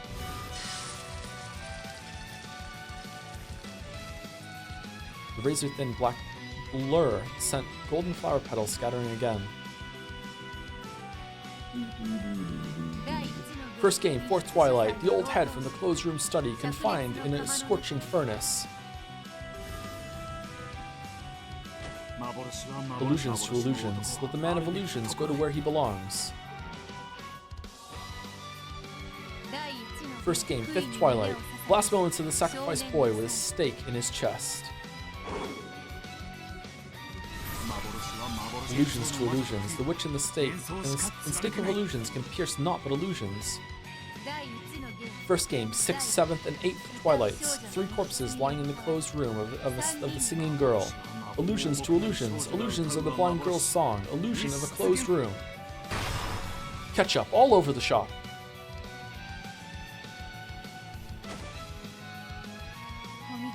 Well done. Yes, you really are splendid. That was a risky game from the very start. What if the guy really wanted to see that dead face anyway and just stepped inside?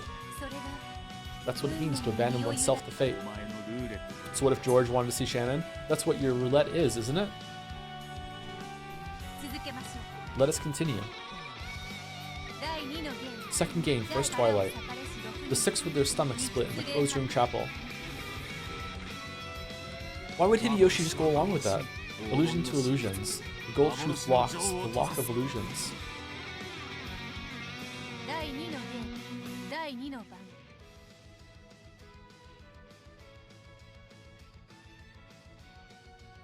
What?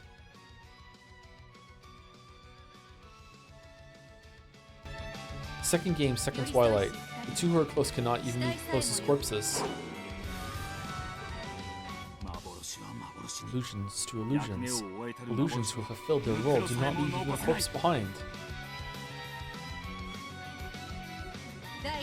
Second game, fourth, fifth, and sixth twilights. In Natsui's closed room, none are left alive.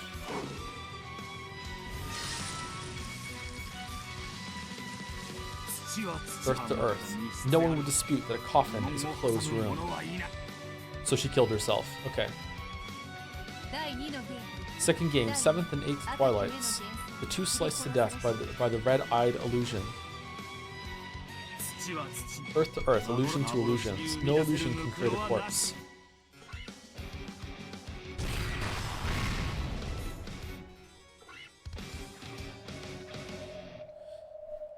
Okay, I'm gonna have to read these again later. Every time the blade passed through Claire's body, golden flower petals flew everywhere.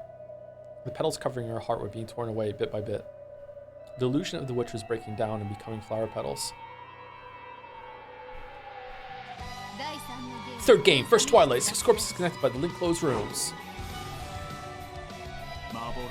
Illusion to illusions. In a closed room ring, the end and the beginning overlap. Yep. Congrats, Jelly, you were right.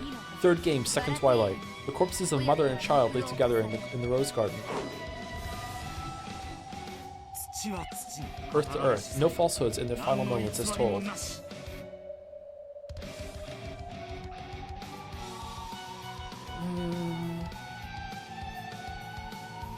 So Ava just killed them. Third game, fourth, fifth, and sixth twilights. 3 corpses lying in the mansion.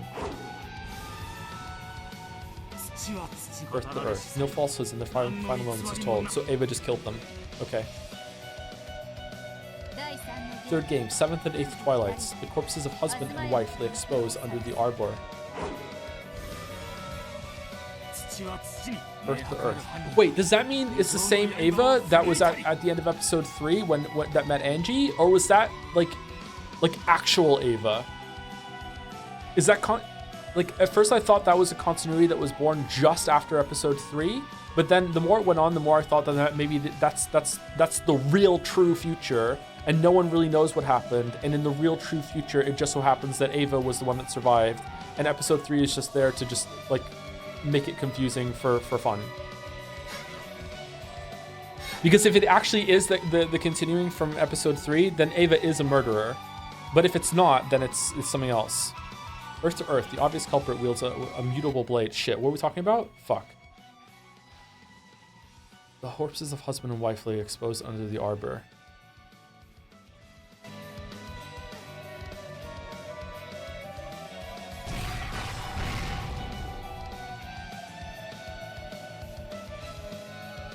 Mutable blade. Fourth game, first twilight. A massacring storm sweeps through the dining hall. Illusions to illusions. Tales woven by the gold truth return to illusions. They weren't dead? They weren't killed?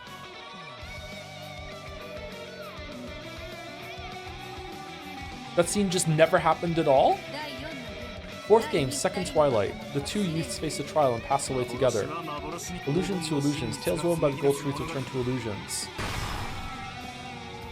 So my read on that is basically everything we're shown was complete. Like, they're not even dead. That's not even how it happens. Like, they were killed in a different way afterwards, or something like that. I don't know. Fourth game, fourth, fifth, sixth, seventh, and eighth twilights. None of the runaways are left alive. Earth to earth, illusions to illusions. Silent corpses adorned by fiction.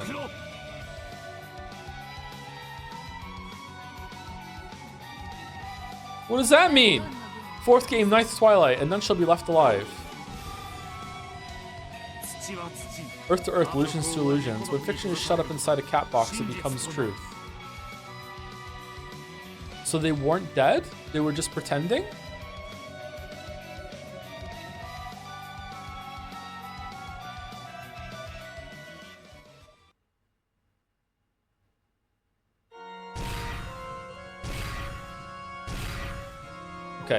So I really like that this is giving you answers without giving them to you directly.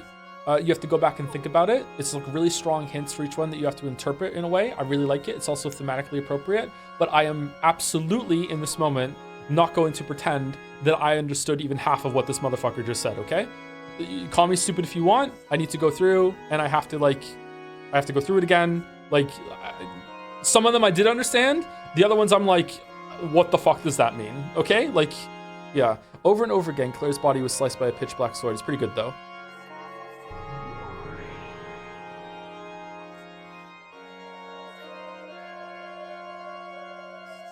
As proof, the chapel was now filled with golden flower petals, which danced around like gold snow. It's beautiful. Who wouldn't want the last moments to be like that? The gold snow was like confetti at the finale of the show. Kangaroo corpse! Sorry. The curtains were finally falling on the stage that was her. Then, one final question. Sure. Oh, we're not doing episodes 5 and 6? Coward. Claire slowly raised her hands. The sword she held became golden rose petals and melted away. What a cool shot.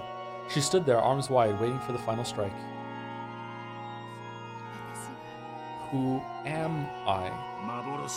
Illusions to illusions. The promised reaper lowers the curtains on the tale regardless of the witch's will.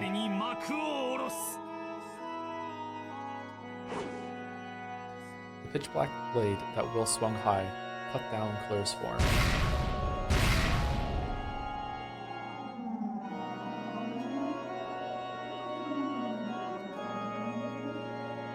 At the same time, she was blown away by a gust of wind. Her human form crumpled in an instant, became a storm of golden flower petals, and was torn apart. After she was blown away, a golden heart remained in midair, but it too was swallowed by the torrent of wind and broke down into flower petals. The gold torrent of wind swirled around the chapel. Then, the swirl of petals scattered out of existence and vanished.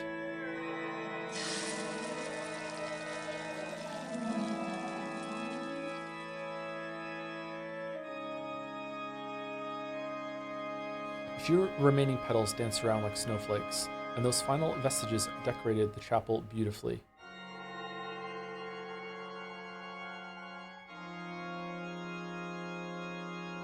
Man, remember when we found all those bodies in the shed? That was a banger scene. Such a good scene. A beam of light lit the center of the stage. There stood Claire, whose tale had ended. Then slowly, softly, she faced the audience and bowed.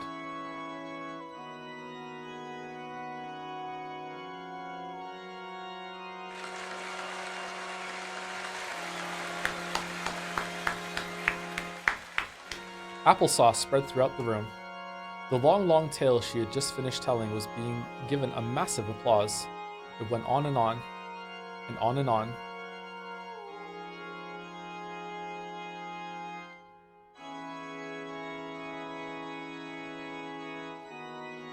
The stage slowly sunk into the darkness of oblivion. Behind the darkness and the curtain, Claire continued to bow in front of the unending applause and disappeared.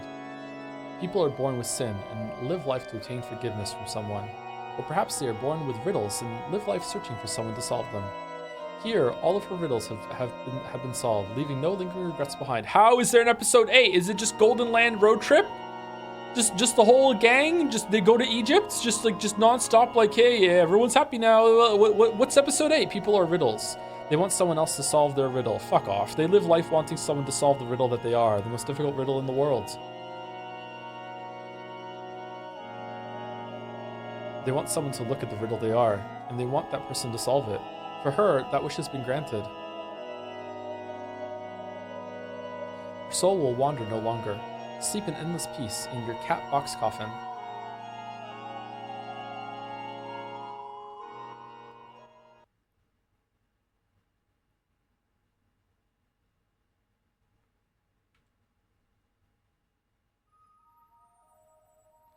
Though there had been so many golden flower petals flitting about like a blizzard, not a single one remained. Everything had become dust, vanishing as though there had been nothing there in the first place, and all was silent once more. Come to think of it, even the sound of rain is gone. The rain must have stopped at some point. Meeting you was her salvation. I hope so. She cursed herself in her inescapable dead-end fate and gave up. Meeting you, a happy miracle in her eyes, saved her in a way nothing else could. So don't make that face. Huh. That was a pretty tasteful ending for you. Ao Ao only told me to carry out the funeral. Well, I pretty much just called a facilitator you and let you do everything. Thank you, Will. Thank you, Clive. Thank you, Jilton. In Claire's place, I want to thank you. Thanks for cutting off all the lingering regrets of a me of a different fate. If you found out in like all of the multiverse of like infinite possibilities and everything, and there were multiple versions of you like spread out, you know, forever, if you found out that you are the one that has the best life of all of them, would you feel guilty?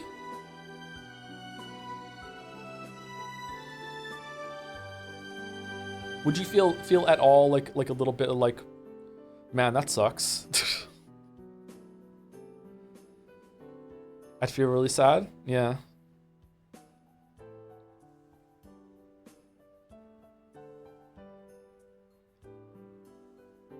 Sad, not guilty? Not even a little bit guilty? I thought I'd see a bit more head clutching and panic from you. I understand now. I realize how happy my life has been. If fate had toyed with me and I was living in another world, I might have gotten stuck in the same dead end of fate. However, thanks to an extremely improbable bit of good luck, I live in this world. I know how much that means, how much it's worth. What's up? Why the surprised look? I thought decent witches didn't exist, but I might have to change that theory. Oh no, she's on her best behavior, Will, because someone called in a favor. You have no, don't worry, no need to change it. I only joined that kid's game to kill some time, and though I lost, I enjoyed playing. That kid died without folding up her game board. You under no circumstances have to hand it to Burncastle. I just took charge of cleaning up as thanks to her for letting me play, and because it's the loser's duty. I was sure you'd be a lot crueler than this. Crueler? I thought this would be a cruel game that neglects the heart. Yes, it was a cruel game. Though she claimed that the game was fantasy, I've brought you along and made it end as a mystery. The illusion of the witch has been spectacularly crushed, and my little bit of revenge is complete. This tale of intertwined love ends thanks to an absolute and certain willpower.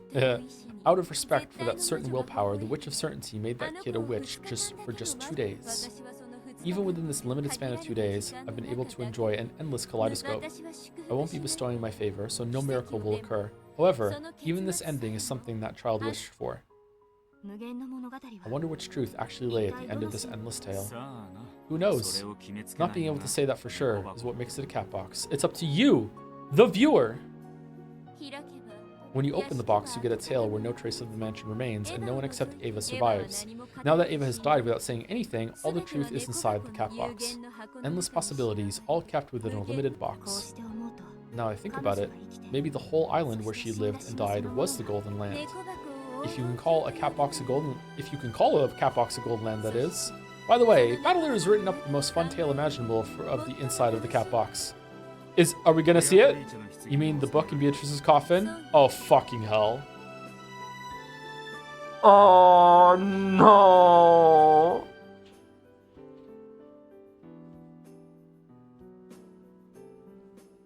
Everyone is going to have boobs. Everyone. Everyone is going to have boobs. That's right. It's the happiest possible tale for her, which he thought of himself. It was a really fun, love-filled, happy tale. I also think that tale was the most fitting one to put in her coffin. No, that's wrong. Huh? You heard Claire. You are her hope and her salvation. More than anything else, you living on in happiness will be her salvation. Right. Live happily. That's all you need to do to be that kid's miracle. Yes. I'll live happily enough for the both of us. I'm surprised you found this kid. You have to search through about 200,000 of them in that vast sea. Such trivialities are all I'm capable of. Excuse me. And now, the funeral is over. As promised, I've released the barrier. Once you leave, time will start moving again like normal. So you're done with us now. If I don't get back quickly, Diana will fucking hell start scratching the curtains. Cat, we weren't together long, but thank you for your help. So long. Be happy for the sake of the hundreds of thousands of other yous. No, fuck them. I'm gonna be miserable too. When he left the chapel, a beautiful after-rain sky stretched out above him. That sky, which was a mix of rain clouds, gaps of sunlight, and the tint of twilight, had a beauty to it that couldn't be described in words. Will slowly descended the stone stairs, stepping through puddles. Then he waved without looking back and left the chapel behind. His form and footprints gradually faded away until there was no trace left. Okay, time for me to disappear too. Goodbye, Leon. I have you to thank as well. I believe I said some fairly inconsiderate things to you. You have my apologies. You taught me something very important. What is it? No, it's nothing. It's been a century since anyone's thanked me, so I wasn't sure how to respond. Berncastel shrugged, then floated up into the air. Then she looked up at the beautiful 7 colors of light shining in through the stained glass. It spoke as though someone was looking down on her from there. Aurora! Was that enough of an answer check for you? If you still don't get it, why not gather the other observer witches and have a tea party or something? Then you can listen to their theories. I'm mean, so I won't go any further than this. There are no witches who don't think. After all, witches who don't think either die or turn to seaweed. Yes, now you can look back and have a drink while seeing how much of your theory was right. I'm tired of playing the part of the bad guy and of being a Miko. You're done with me now. Bye, Leon. And bye to you too, observer witches. Salud. Berncastel burst and disappeared. A single golden flower petal glittered. Leon picked it up. It was the only trace of a miracle that remained in this chapel. Eat it. At that time, cheery voices could suddenly be heard. It was the relatives. They came out of the waiting room one by one. So this is where you were, Leon. I was looking for you. Mom, my apologies. I was just thinking about something. Looks like the rain's finally stopped. Finally, some good weather. Everyone, let us return to the mansion. I have been told that Beatrice's funeral is over. Dad, where's the head? He'll be here in a sec. Today was pretty crazy. Playing along with Dad's little funeral show was a real pain. You shouldn't say that. It was a very important ceremony. That's right. I think it was very important for Father. I'm starving. Goda-san, think you could cook up something for us? Yes, ma'am. I'll prepare some tea at once. Where is Leon? Lend me a hand. Our family head. There you are. As Kinzo came out after the others, Leon ran up to him. You did very well today. Beatrice's funeral is now complete. Yes, and I'm sure that Beatrice's soul was saved. How could you know that? I was with Beatrice until a second ago, and I saw her leave on her journey with no regrets. That's how I know. I guarantee it. I see. If you say it, then it must be so. The relatives left the chapel one by one. Leon left too, giving Kinzo a shoulder to lean on. A beam of sunlight peeked through the clouds, looking like a staircase leading up to heaven.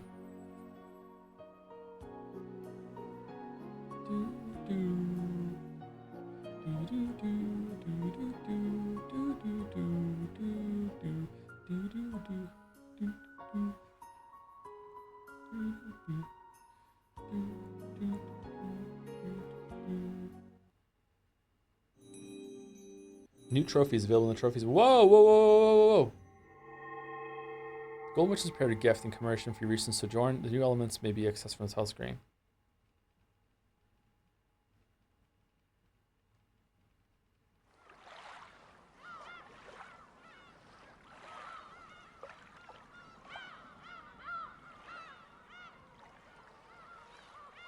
Alright, so tea party.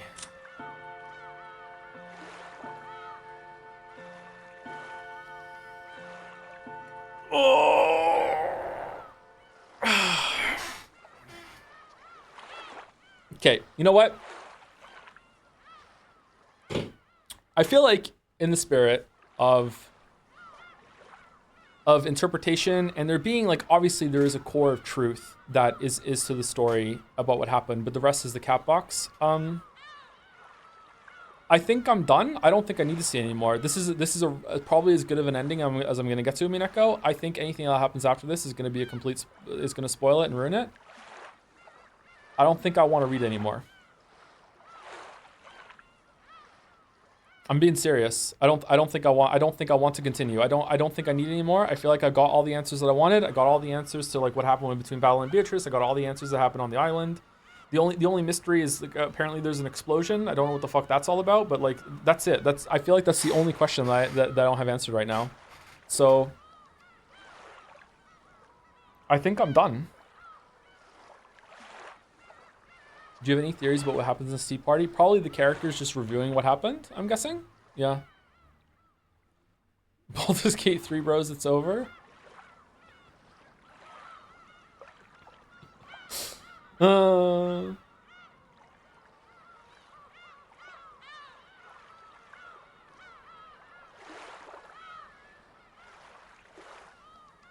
I'm also pretty sure that I wasn't given permission to stream the whole entirety of the VN, so we have to stop somewhere. So this probably is the best place to stop.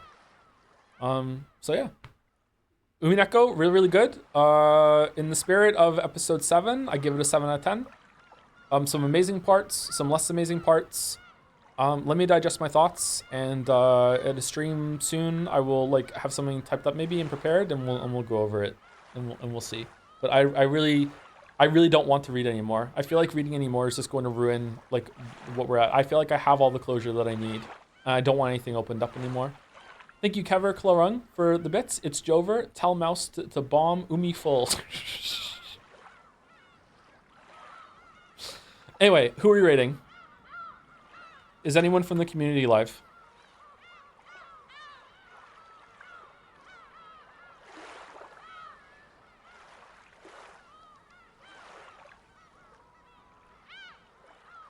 Is Jelly live?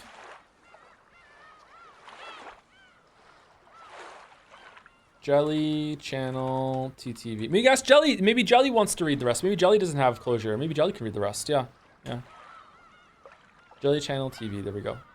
Jelly channel TTV.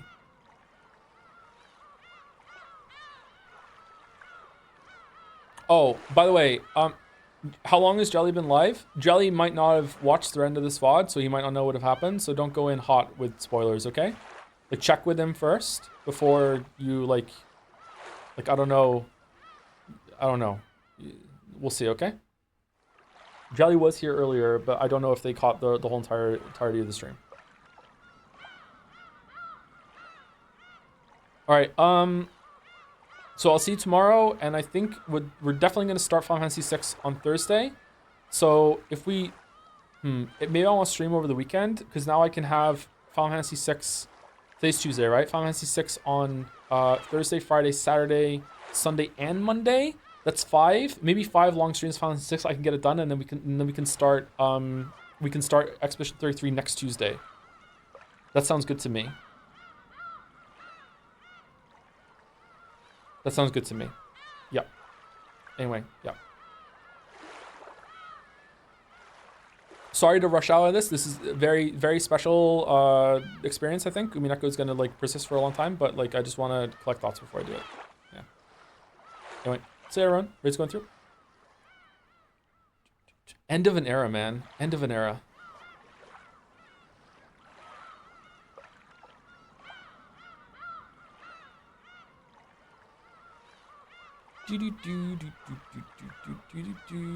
Anyone stick around?